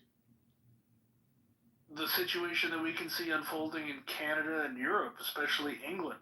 Yeah, but that's not happening here, and it's not happening here because we have laws that prevent it. The environmental refugee status England or mainland Europe, and we're gonna have to deal with a bunch of Muslims who go out and screw over people, is not our area, Manville. It's not our country. It's not how we work, right? Those countries do not make the enclaves obey municipal law. In the United States, if you want to declare something doesn't even accept the overwhelming majority of quote-unquote environmental refugees are not coming to the United States. I don't know what the fuck he's talking about. It's going to get worse, though, and there's going to be a lot more displacement, by the way. And the guy who you're cheering on has actually, like, obliterated a bunch of things that were aimed at, like, addressing climate change because y'all pretend like it's not real, by the way. Correct. And that's actually going to contribute to more displaced people in the globe. But that aside, like, I don't think you care about that. Yeah, so we need to, if we're increasing I think you have the number of displaced people. Eurocentric conception of what a pure American is, and anybody who deviates too much from that you don't like, I think that's what it is. And that's fucked up, bro. That's a fucked up, like, philosophy. I think that the Indian and Asian Americans are awesome. They're doing it right. Unless they come from elsewhere. Yeah, because you view Asians as industrious. which is why you have a particular point of view. Okay, what about That's that? why you don't have that view about Can we, Spanish. like, what if, like, can we accept Filipinos are great.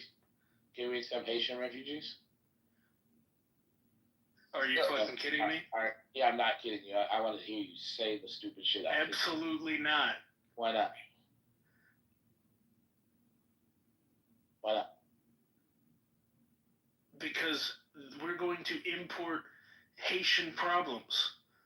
Okay. Like what? What problem? If they're going to improve America so much, why aren't they improving Haiti? No. What problems are they bringing over? Stick to the actual thing. You want to know the ironic answer to that question, by the way? It's because America keeps fucking up Haiti. That's why. America's fucked up Haiti so many times over the last few decades. That's why. They would probably be perfectly good on their own if we left them the fuck alone, bro.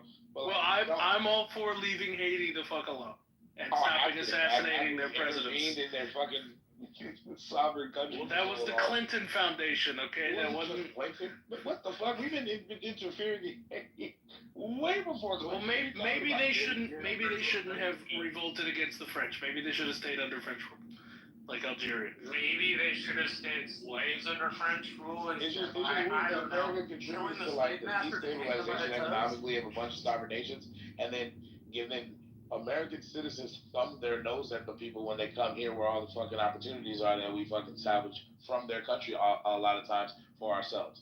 Like, come on, bro.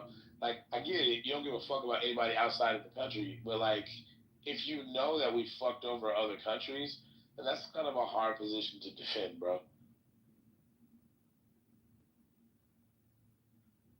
I mean, alternatively, we could invade Haiti, suppress the gangs, and then turn it into a Trump island resort. We shouldn't invade Haiti. It's We've already funded coups in Haiti, bro. Like, we've stopped people. We've gotten rid of people that they've elected. Like, come on, dude. Do you just not know the history of our intervention? Yeah, I know. I went to college with Gilbert Biggio's grandchildren. Okay, so then why are you acting so goddamn cavalier about our involvement in fucking up their economic stability over the last few decades and their political stability? Like we're kind of a big reason why it sucks there. Why were they able to be destabilized? Why were they vulnerable to that? That seems like their problem. Well, because we were a whole ass fucking superpower. We have very close in proximity, and we wanted things in those regions for ourselves. That's why. Like, it doesn't imply anything about them that we're a superpower and we use that power to our advantage. Any more so than a dude who's bigger and stronger than you kicks your ass and takes your wallet. It's like, well, why was he able to take your wallet? What does that imply about you? Are you a bitch? Like that's weird. That's victim blaming. Why would you do that? Because sometimes it's the victim's fault. Oh, okay. If you go around the world and you swing your wallet around and you flash the shiny gold minerals and resources that are in it, who wants to have it coming? And you don't align yourself with a big conglomerate protection racket, like it's the same thing. It's the lone store owner, on the corner. He doesn't pay the Genovese family. He didn't pay the Colombo family. He didn't pay any family. And so all five of them are fucking him over at the same time. It's the scantily clad woman who decided to wear that tight dress and walk down an alley by herself. Yeah, well, you can have one pimp, or you can deal with the whole fucking neighborhood. It's a trade-off. Should have got a pimp. Haiti should have got a pimp. There you go. Yo, what is this ideology? Why is it doesn't make sense? No. It's more effective to let him get it out than let me record it. It's way more effective. But I don't see any difference in how the American government operates abroad than the fucking crime families in New York. It's a protection racket. Yeah, but it's wrong. It's not a good. Oh my God, this right and wrong shit. Oh fuck, morality. No, Jay, he's a Fucking philosopher over here. Holy shit. He's a fan of something known as the Million Dialogue, bro. The Million Dialogue is fantastic. Can we talk about the Million Dialogue? We're dominating the world. See, I knew I could read you. The Million Dialogue says the strong do what they will and the weak suffer what they must. That's Manville's essential view on the world. But when the Spartans won the Third Peloponnesian War, and when the Spartans had the opportunity to sack Athens, they spared Athens from a position of strength, the humiliation and the rape, and the just retribution that was owed to them for what the Athenians had been doing throughout the colonies and mainland of Sparta and their territories. Just so you know, if you're going to mention raping and pillaging in a story, you kind of need to back that up to show why that is a historical thing instead of just saying it. Otherwise, I don't think people connect historical Well, it's what the Athenians did to the people of Melos. The Melian dialogue is the dialogue between the Athenian fleet and the Melian emissaries. Said justification. But what happened? What happened to Melos, Marshall? Who has the biggest stick makes the rules. That's his essential point of view. It's his stick. I get it, but it's like it's just to me it's entertaining hearing you just kind of casually and brazenly just describe this shit. I'm not like super enthralled to like get a bunch of corporations involved in like administering some weird American empire. Like I'm fine with us doing it in a more dare I say socialistic manner or isolationist manner, or just as it as it is convenient. We're just gonna take North America, and we're gonna stop there because we're generous. Well, as long as we get the canal both sides, maybe a bit of Colombia.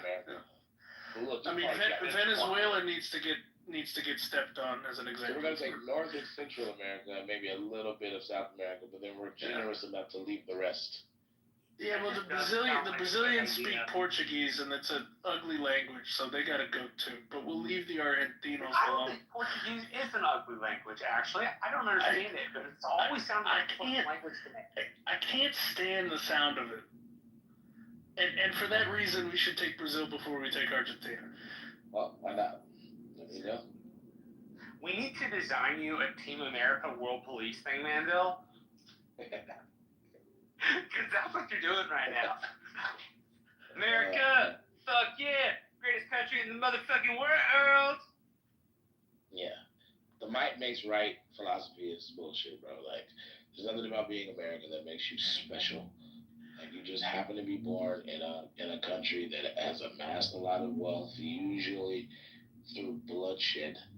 And you get to take advantage of it in a lot of ways. It doesn't make you better. You could have just as easily been born in a third world country. And I think if you had, you'd be able to understand this principle very well. And there's nothing special about look at what we did. Born in superpower countries. Japan, Imperial Japan did nothing but make the mistake of behaving exactly like England and America. That's all they did. They behaved in the exact same manner. And the tribunals that were held following the victory over Japan, the legal proceedings and the international precedents that were set by these victors in this conflict were as hypocritical as you can get. Having like men who lived through the British Empire and some Australian and a Chinese guy.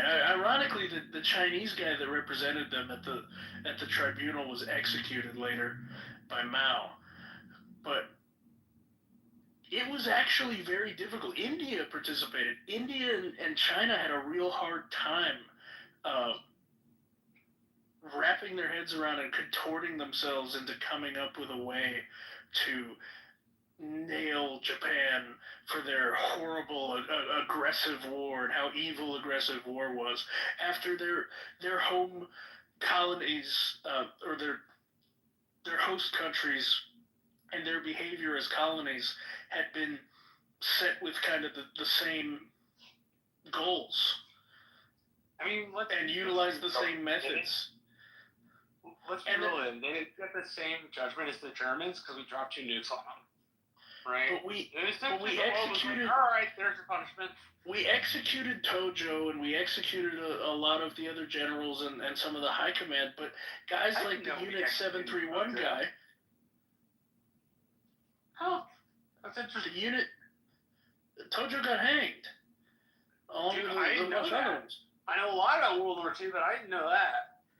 So we hang Tojo, but then the Unit 731 guy, we give him a fucking billet as a fucking military doctor.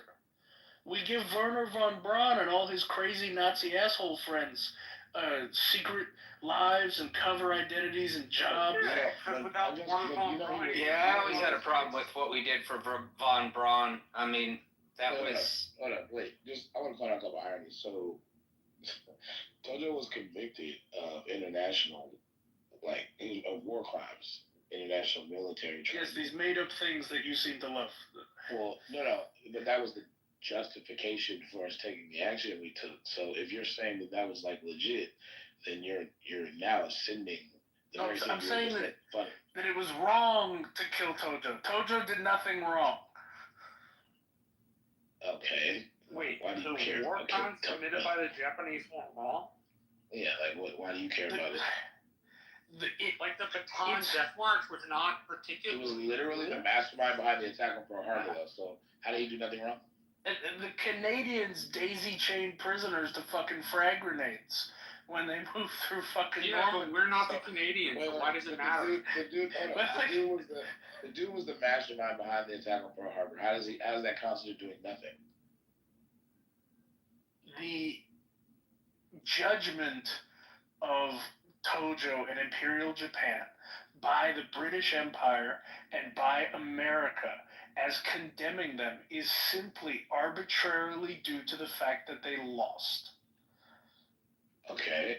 There are no actions, there are no behaviors that America and Britain can stamp out and say, we chose to not behave in this way, but you did, and that is what we are condemning you for.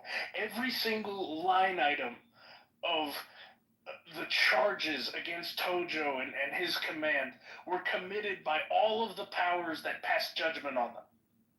Right.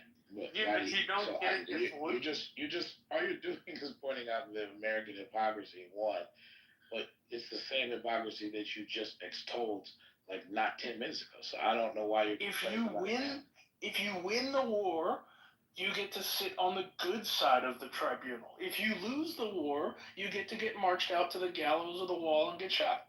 That's how this works. Yeah, that's the only difference between a good guy and a bad guy is who's swinging the gavel and who's pulling the trigger. All that is might makes right. That's all you're saying. That's all we did to kill them. That's all we argued to kill them. Okay, fair enough, but what do you think you're proving right now? That that's justified because we say so? It's because we won that we are absolved, and they are. But we're not absolved. It's not that's not even the kind of thing that could. What American generals in World War II did we drag before that tribunal and execute for war crimes? Exactly. Okay, but what do you think you've proven then? That's the part I don't get. You seem to be advocating for something. You're not really proving anything.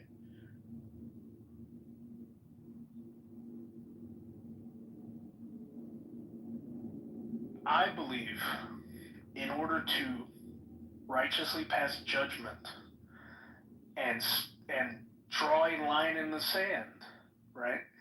That requires for it to be true, it requires you to not act hypocritically. If you are acting hypocritically, then it's not a line in the sand. It's just might makes right.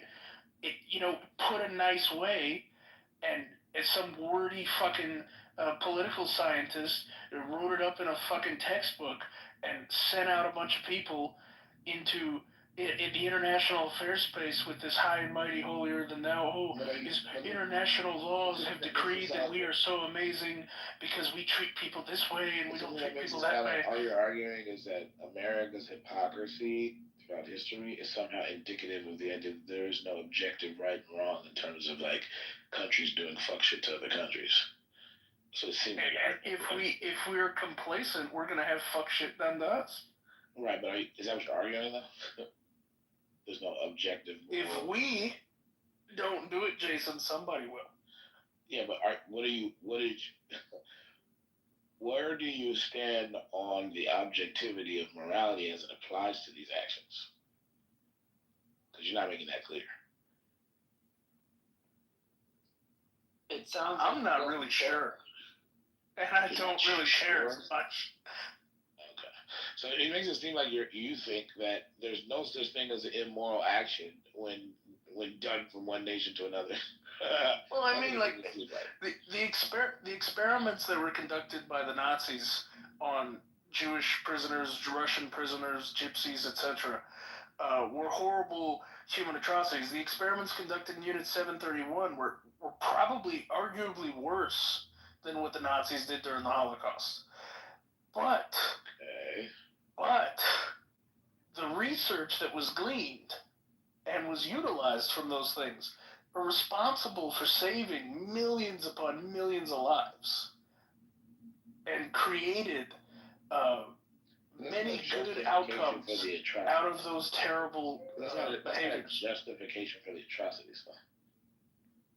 Well, it's an understanding that in everything there's trade-offs. There's no solutions. But that doesn't address the moral dimensions. That's turning a blind eye to the moral dimensions. Like if you consider them atrocities, then to me you're kind of acknowledging the moral dimensions, but you're doing it selectively. You're not acknowledging it when the United States does fuck shit, which is weird. Well, that's the convenience of picking a side, Jason, because eventually, and I actually think this came up in an argument between Roger Waters and a news guy or a pundit.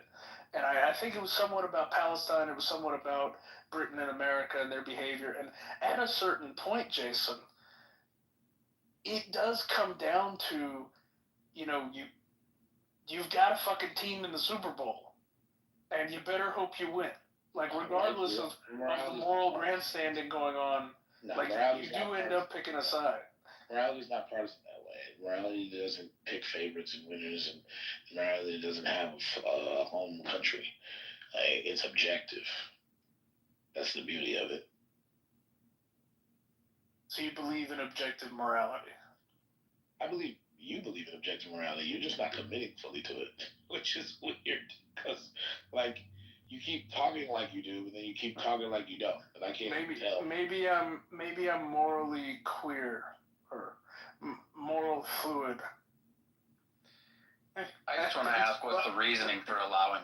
Because if you look back at the real reason they allowed birthright citizenship is they were colonizing the country, right? They wanted to grow the population. Okay, we've got a population. We've got a strong population. We are allowing a large amount of immigrants in legally every year. We can streamline that process. We need to streamline the process. I know people who have literally had to sit and wait while their family got their lottery pick and gave it up for family to be here, and they've been waiting overseas for many, many years, okay? They have businesses here. That all needs to change. I get it. But to allow birthright citizenship, it makes no sense anymore.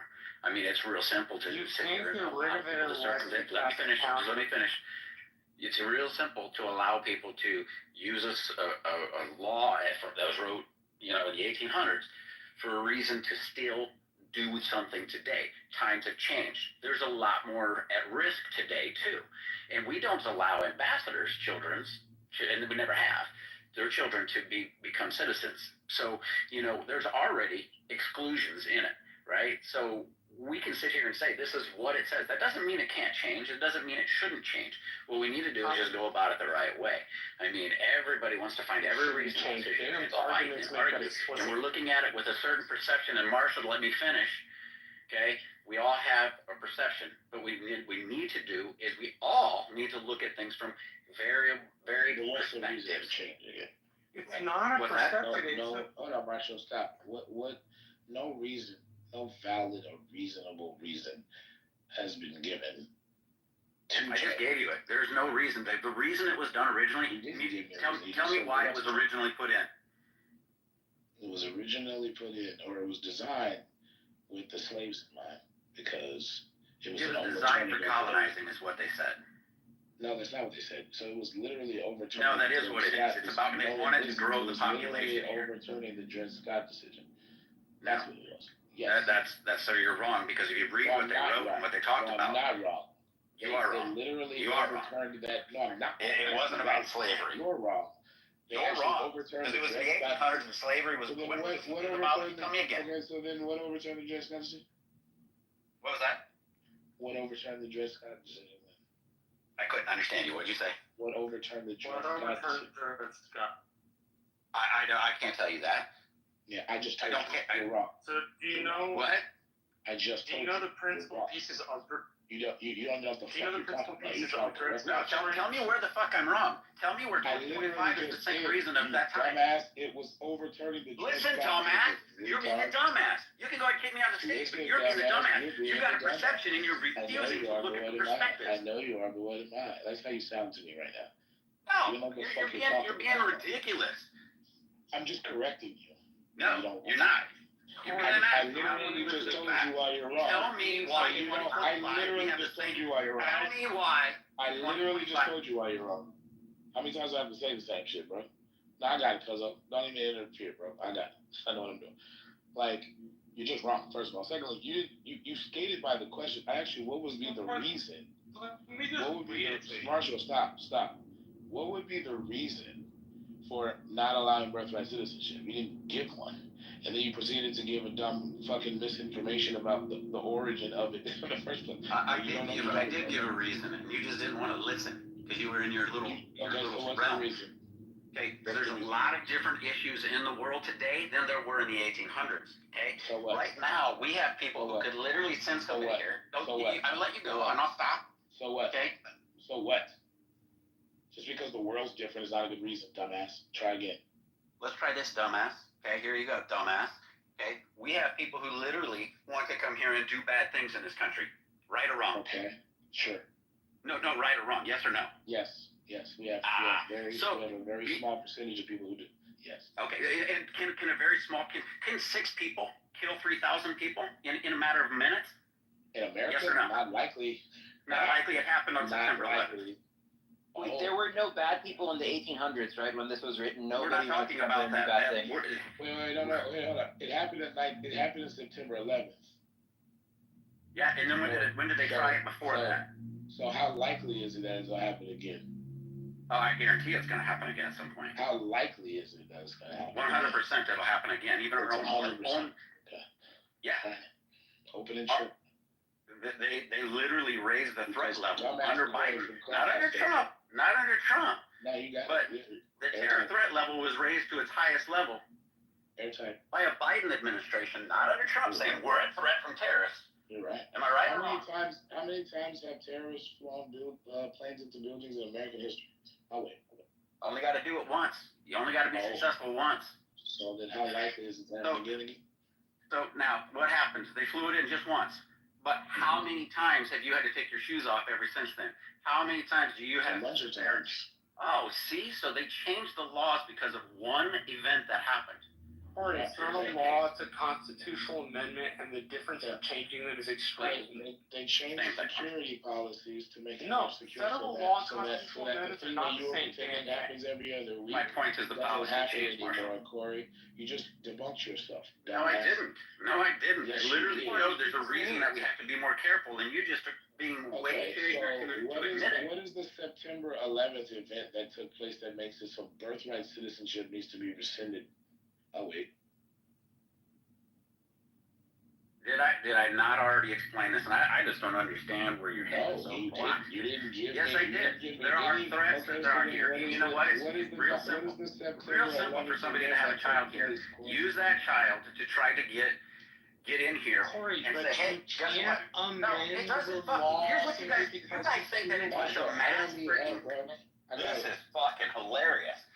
You had 12 motherfucking people jump on a plane and fuck this country up. Shut it the fuck down. How much did that cost us? 12 motherfucking people. And you think that we don't have to change a policy because no, it's got to be a mass ordeal. No, It's got to be a majority of these people that are a threat. It does not need to be a majority. I'm asking you to specify the September 11th event that makes it so we need to get rid of birthright citizenship. It proved that a small number of people can do large amounts of damages. It's because I just proved it. Such event. You made that up. You're done. No, I made September 11th up. I made September 11th up. Holy fuck. September 11th is not the reason why we need to change birthright citizenship, dumbass. None of the fucking terrorists had birthright citizenship. That wasn't even a factor, dumbass. So that's not. You're a dumbass. Listen, dumbass. You're a fucking dumbass. What I'm telling you is there are threats in this country that require things to be different. In 1800s, they wanted to populate the fucking country, so they gave birthright citizenship. Prove that. Wouldn't it be easier for you, dumbass, to specify the September 11th event that makes it so that now it's super fucking important in 2025 all of a fucking sudden to end birthright citizenship? Like, wouldn't that be easy if you weren't a dumbass? But you can't do it because you are a dumbass. You just backed yourself down logically into a corner. I exposed your dumbass for it, and you don't like it. So now you're trying to talk over me in my own room like I'm gonna fucking let that happen.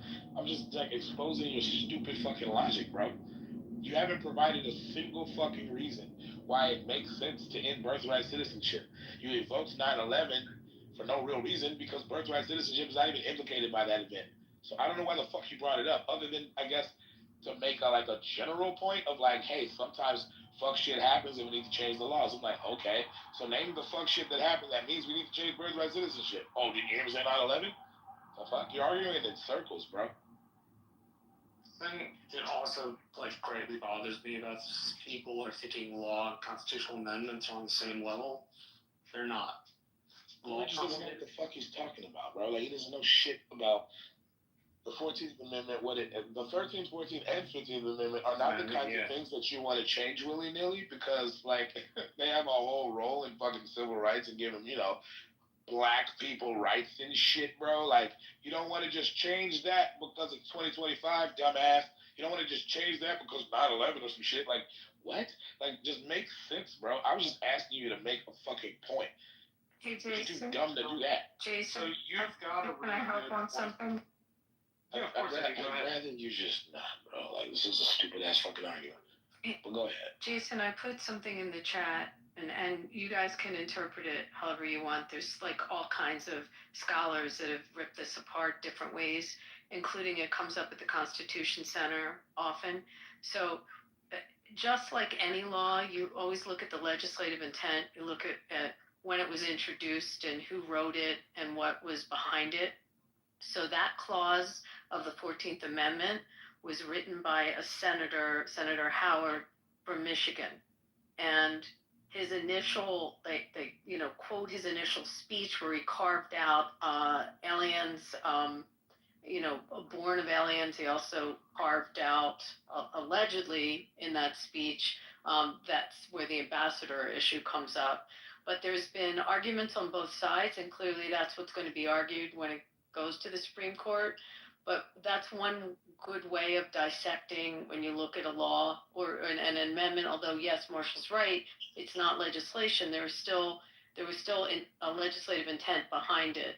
And so that it may be helpful to look at it. I put some links in the chat for you to look at the different points of view on that. I don't know if that'll help, but that's who wrote it. Or at least that's who wrote that clause. So I feel like I like that. It's explanatory to me. One of the points I was going to make is I actually looked this up. And I'm, Abby, as you know, quite a big fan of the National Constitution Center. So I'm on their page right now. I sent what I was looking at to you on Facebook so you have it. Because prior to the Civil War, both state and national citizenship were subject to considerable controversy. State citizenship was especially important for practical purposes because it gave the jurisdiction of the federal courts that was based on diversity of citizenship, and because of Article 4 secured certain rights to the citizen of one state who were present in another. Different theories would go down to a flashpoint of the controversy over citizenship was, as Jason correctly stated, the Supreme Court's 1857 Dred Scott v. Sanford. Dred Scott, who had been held as a slave, sued the executor of his former master's estate under state citizenship diversity jurisdiction of the federal courts, seeking determination that he had become free because his master had voluntarily taken him into a free territory. Justice Tawney was appointed under Andrew Jackson, concluded that Scott was not a citizen of any state for the purposes of diversity jurisdiction because the Constitution implicitly limited both state and federal citizenship on racial grounds, generally excluding individuals like Scott who were of African descent. This and other aspects of Tawney's analysis were strongly disputed by dissenters in the court and others who noted that free blacks had in fact been viewed as citizens by many states at the founding. So if there's more to it that I won't read, but Jason, I wanted to read something in defense of your point of view, because I think you're right. Can I read a couple of lines, Black? No. I was going to read from the thing that she provided. So go ahead, read what you wanted to read, Marshall, and then I'll read. And then whoever else asks, you can read after me. Okay, I'll finish it up then. Where to go? The Republican Party opposed Dred Scott, in which Chief Justice also stated that Congress could not bar slavery from federal territories. Excluding slavery from territories was Republicans' principal goal, so the Chief Justice had implied that the party was organized for an unconstitutional purpose. Led by Abraham Lincoln, the Republican Party wanted to control the White House in 1860, and Lincoln's administration took legal action contra Tawney that free blacks were indeed American citizens. At the end of the Civil War, the Republican Party was in control of the 39th Congress, which started its first session in December of 1865. At the time when former Confederate states had formed new white-dominated governments that restricted the right of former slaves, in response to those discriminatory laws, generally referred to as black codes, Congress passed the Civil Rights Act in 1866. Which declared that all persons born or naturalized in the United States were citizens of the United States and a state within they lived, thereby affirming the rule of citizenship by birth that did not depend on race. And it's longer, so I'm not going to read the rest of it, but essentially it goes down into forming of the 14th Amendment. And I will maintain the only instances you're really able to mitigate constitutional rights, unless you're the Supreme Court, is the passage of something getting rid of a constitutional right. So the 18th Amendment, the idea that we would have prohibition, could not be limited by the executive. It had to have a contrary constitutional amendment passed to get rid of it. And I will say what I said at the beginning, which is I get really frustrated when people put law passed by Congress, executive prerogative, and constitutional rights all on equal footing, because they are by definition not on equal footing. Constitutional rights and the Supremacy Clause of the Constitution guarantee that those rights should have a staying power that something passed in the Federal Register simply doesn't. All right, so this Media Matters for America thing that Abby put in the chat is having a discussion about what the author of the Citizenship Clause said about the operative phrase that the Citizenship Clause is talking about. So it says right-wing media has claimed that Senator Jacob Howard, the author of the 14th Amendment Citizenship Clause, said that it would not apply to the children of foreigners. However, scholars dispute the interpretation of Howard's remarks, and the Supreme Court noted in 1898 that the white children of European foreigners have always been considered and treated as citizens. So right-wing media cite Howard's statement to claim 14th Amendment wasn't intended for the children of aliens. Coulter, I don't know if it's Ann Coulter, Somebody quotes her. Says the drafters of the 14th Amendment had no intention of conferring citizenship on the children of aliens. From Coulter, August 9th column. The drafters of the 14th Amendment had no intention of conferring citizenship on the children of aliens who happen to be born in the U.S. For my younger readers, back in those days, people cleaned their own houses and raised their own kids. Inasmuch as this sounds like Ann Coulter, inasmuch as America is not was not the massive welfare state operating as a magnet for malingerers, frauds and cheats that it is today, it's amazing the drafters even considered the amendment's effect on the children of aliens. But they did. The very author of the Citizenship Clause, Senator Jacob Howard of Michigan, expressly said, quote, this will not, of course, include persons born in the United States who are foreigners, aliens, who belong to the families of ambassadors or foreign ministers. So Washington Examiner contributor McQuain Howard McQuain says, Howard, quote, made it clear he wasn't at all talking about the babies of anyone, but those considered natural citizens, end quote.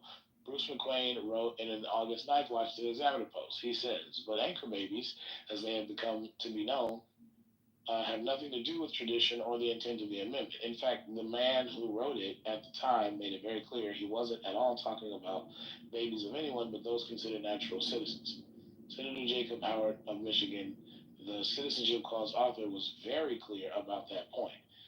And now he's quoting, I guess, Howard. Quote, this will not, of course, include persons born in the United States who are foreigners, aliens, who belong to the families of ambassadors or foreign ministers, underline added. One has to wonder how that could be misinterpreted. So there's different interpretations of the same quote. Scholars dispute this interpretation of Howard's statement. Section 1 of the 14th Amendment states, all persons born or naturalized in the United States and subject to the jurisdiction thereof, and that part is the part that's important, subject to the jurisdiction thereof, are citizens of the United States and of the state wherein they reside. No state shall make or enforce any law which shall abridge the privileges or immunities of citizens of the United States, nor shall any state deprive any person of life, liberty, or property without due process of law, nor deny to any person within its jurisdiction the equal protection of the laws. So Senator Jacob Howard, Republican of Michigan, proposed Citizenship Clause and stated on May 30th, 1866, this amendment, which I have offered, is simply declaratory of what I regard as the law of the land already, that every person born within the limits of the United States and subject to their jurisdiction is by virtue of natural law and national law a citizen of the United States. This will not, of course, include persons born in the United States who are foreigners, aliens, who belong to the families of ambassadors or foreign ministers accredited to government of the United States, but will include every other class of persons. It settles the great question of citizenship and removes all doubt as to what persons are or are not citizens of the United States. So those are his words, apparently, according to this. Following Howard's statement, senators went on to debate whether it was wise to extend citizenship to the children of foreigners. So during the May 30th, 1866 Senate debate over Howard's proposed Citizenship Clause in the 14th Amendment, several senators discussed whether it was a good idea to extend citizenship to the children of foreigners, as Media Matters for America has noted. The debate indicates that they believe that the Citizenship Clause would apply to the children of foreigners.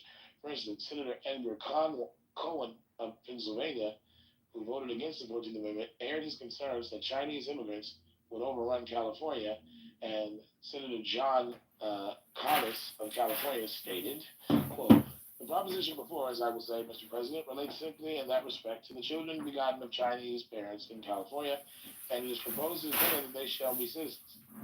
We have declared that by law. Now it is proposed to incorporate the same provision in the fundamental instrument of the nation. I am in favor of doing so. I voted for the proposition to declare that the children of all parentage, whatever, born in California, should be regarded and treated as citizens of the United States entitled to equal civil rights with other citizens of the United States. Former Thomas Clerk. Repeal proponents' interpretation of Howard's statement, quote, renders completely meaningless the subsequent dialogue, end quote, and, quote, nothing indicates drafters intended to draw distinctions between different categories of aliens. So James C. Ho, the Solicitor General of Texas, who previously clerked for Justice Clarence Thomas, worked in the Bush administration and served as chief counsel to Senator John Cornyn. Yeah, Cornyn's the right way to say that. He's still a senior.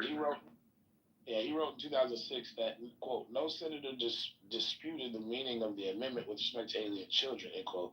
And, quote, nothing in the text or history suggests that the drafters intended to draw distinctions between different categories of aliens, end quote. Holt further wrote. Repeal proponents contend that history supports their position. First, they quote Howard's introductory remarks to state that birthright citizenship, quote, will not, of course, include foreigners, end quote. But that reads Howard's reference to aliens who belong to families of ambassadors or foreign ministers out of the sentence. It also renders completely meaningless the subsequent dialogue between Senators Cohen and Conness over the wisdom of extending birthright citizenship to the children of Chinese immigrants and gypsies. So legal scholar Garrett Epps' restrictionist reading of Howard's statement is strained. So legal scholar Garrett Epps wrote in a recent working paper that, quote, a review of the legislative debates, end quote, indicates that the citizenship clause, quote, was designed to exclude two and only two groups, end quote, children of diplomats and, quote, members of Indian tribes who maintain quasi-sovereign status, end quote.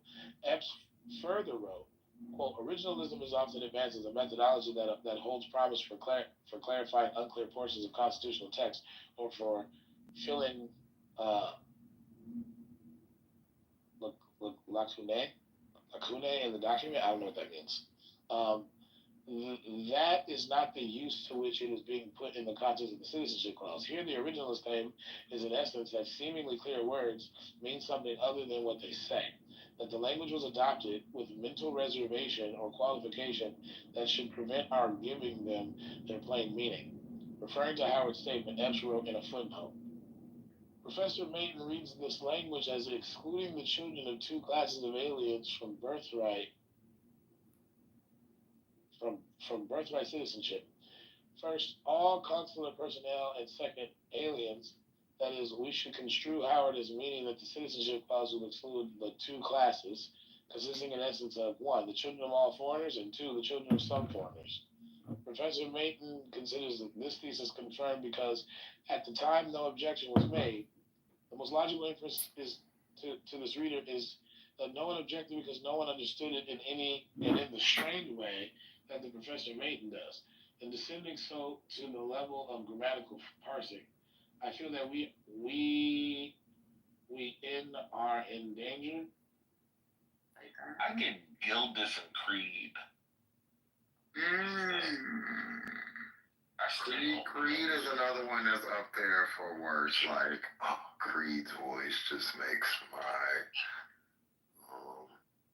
Learning how, at least in Catholicism, how to not judge other people as well. Yeah, for sure. This is Edmund in the audience. You should join us. He probably has some really good insight. To make our brain rot. Well, I just think that he's smart, but I don't know why he doesn't think that about himself. Go ahead, Edmund. Go ahead. What do you mean, go ahead? You know how I knew this Earthman was your account? How? Because you were on YouTube and I was in a room and I didn't see you in there and I was like, what account could he be? And I was like, oh, it has to be Earthman.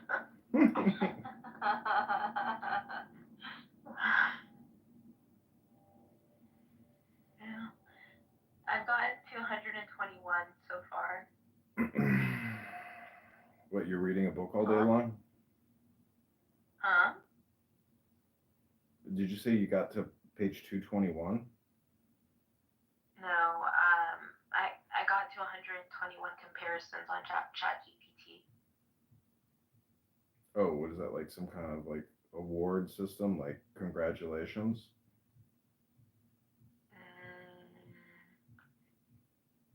I feel like I have to teach you how to converse. Oh, I don't know how to speak. Better questions. Understood. Okay, well, let me ask ChatGPT. Should I keep going, Pixie? Yeah, I think you should. I think it's really actually. But I feel like I'm not actually going through all of them because there's so many. Maybe then just read. Maybe when you have a chance, just read there when you. Well, the reason I want to go through all of them is because I want it to like be an exhaustive, like completed list, so I can share it with others. Yeah.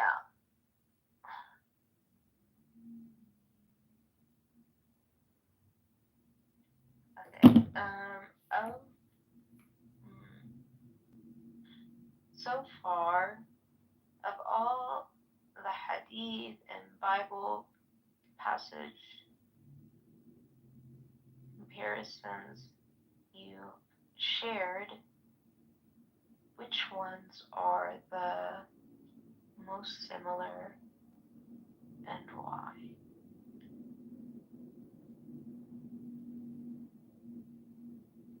Okay, so it says, so I asked that, it says, of all the hadith and Bible verse comparisons I've shared, some are remarkably similar in wording, structure, and meaning. Below are the most closely aligned hadith and Bible passages, along with explanations of why they are nearly identical. So do not let your left hand know what your right hand gives. So this hadith says, a man who gives in charity and conceals it so much that his left hand does not know what his right hand has spent. And then the Bible says, but when you give to the needy, do not let your left hand know what your right hand is doing. That's pretty similar. Love for others what you love for yourself, and none of you shall believe until he loves his brother what he loves for himself. In the Bible, do to others as you would have them do to you. God is near to those who call upon him. Allah says, I am as my servant thinks I am. I am with him when he remembers me. It's interesting that it says that, because I'm pretty sure that's a Quran verse, but it's saying it's hadith. And then the Bible says, come near to God and he will come near to you. The first shall be last and the last shall be first. This one says, whoever humbles himself for the sake of Allah, Allah will raise him in status. And the Bible says, for those who exalt themselves will be humbled, and those who humble themselves will be exalted. Very similar. The hadith says, when a Muslim prays, his sins fall away from him just as leaves fall from a tree. The Bible says, though your sins are like scarlet, they shall be as white as snow. Both use natural imagery, falling leaves and changing colors, to represent sins being forgiven. The idea of purification is central in both teachings. Whoever expects from God will be given. If you rely upon Allah with true reliance, he will provide for you just as he provides for the birds. They go out hungry in the morning and return with full bellies. The Bible says, look at the birds of the air. They do not sow or reap or store away in barns, and yet your heavenly Father feeds them. Are you not much more valuable than they? And how you thing is, what you get is what you get. What really counts is the story you've got going about what's happened. Right. Yep. The story is the whole thing.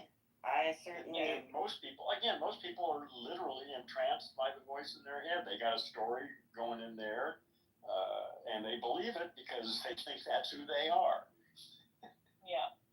And it's funny because when I described psychosis once to my friend Linda, she goes, oh my God, you made it sound beautiful. And she was like, and I was like, well, yeah. I get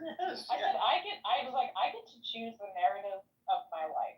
So why not choose something that is beautiful? Like, since I get to make it up.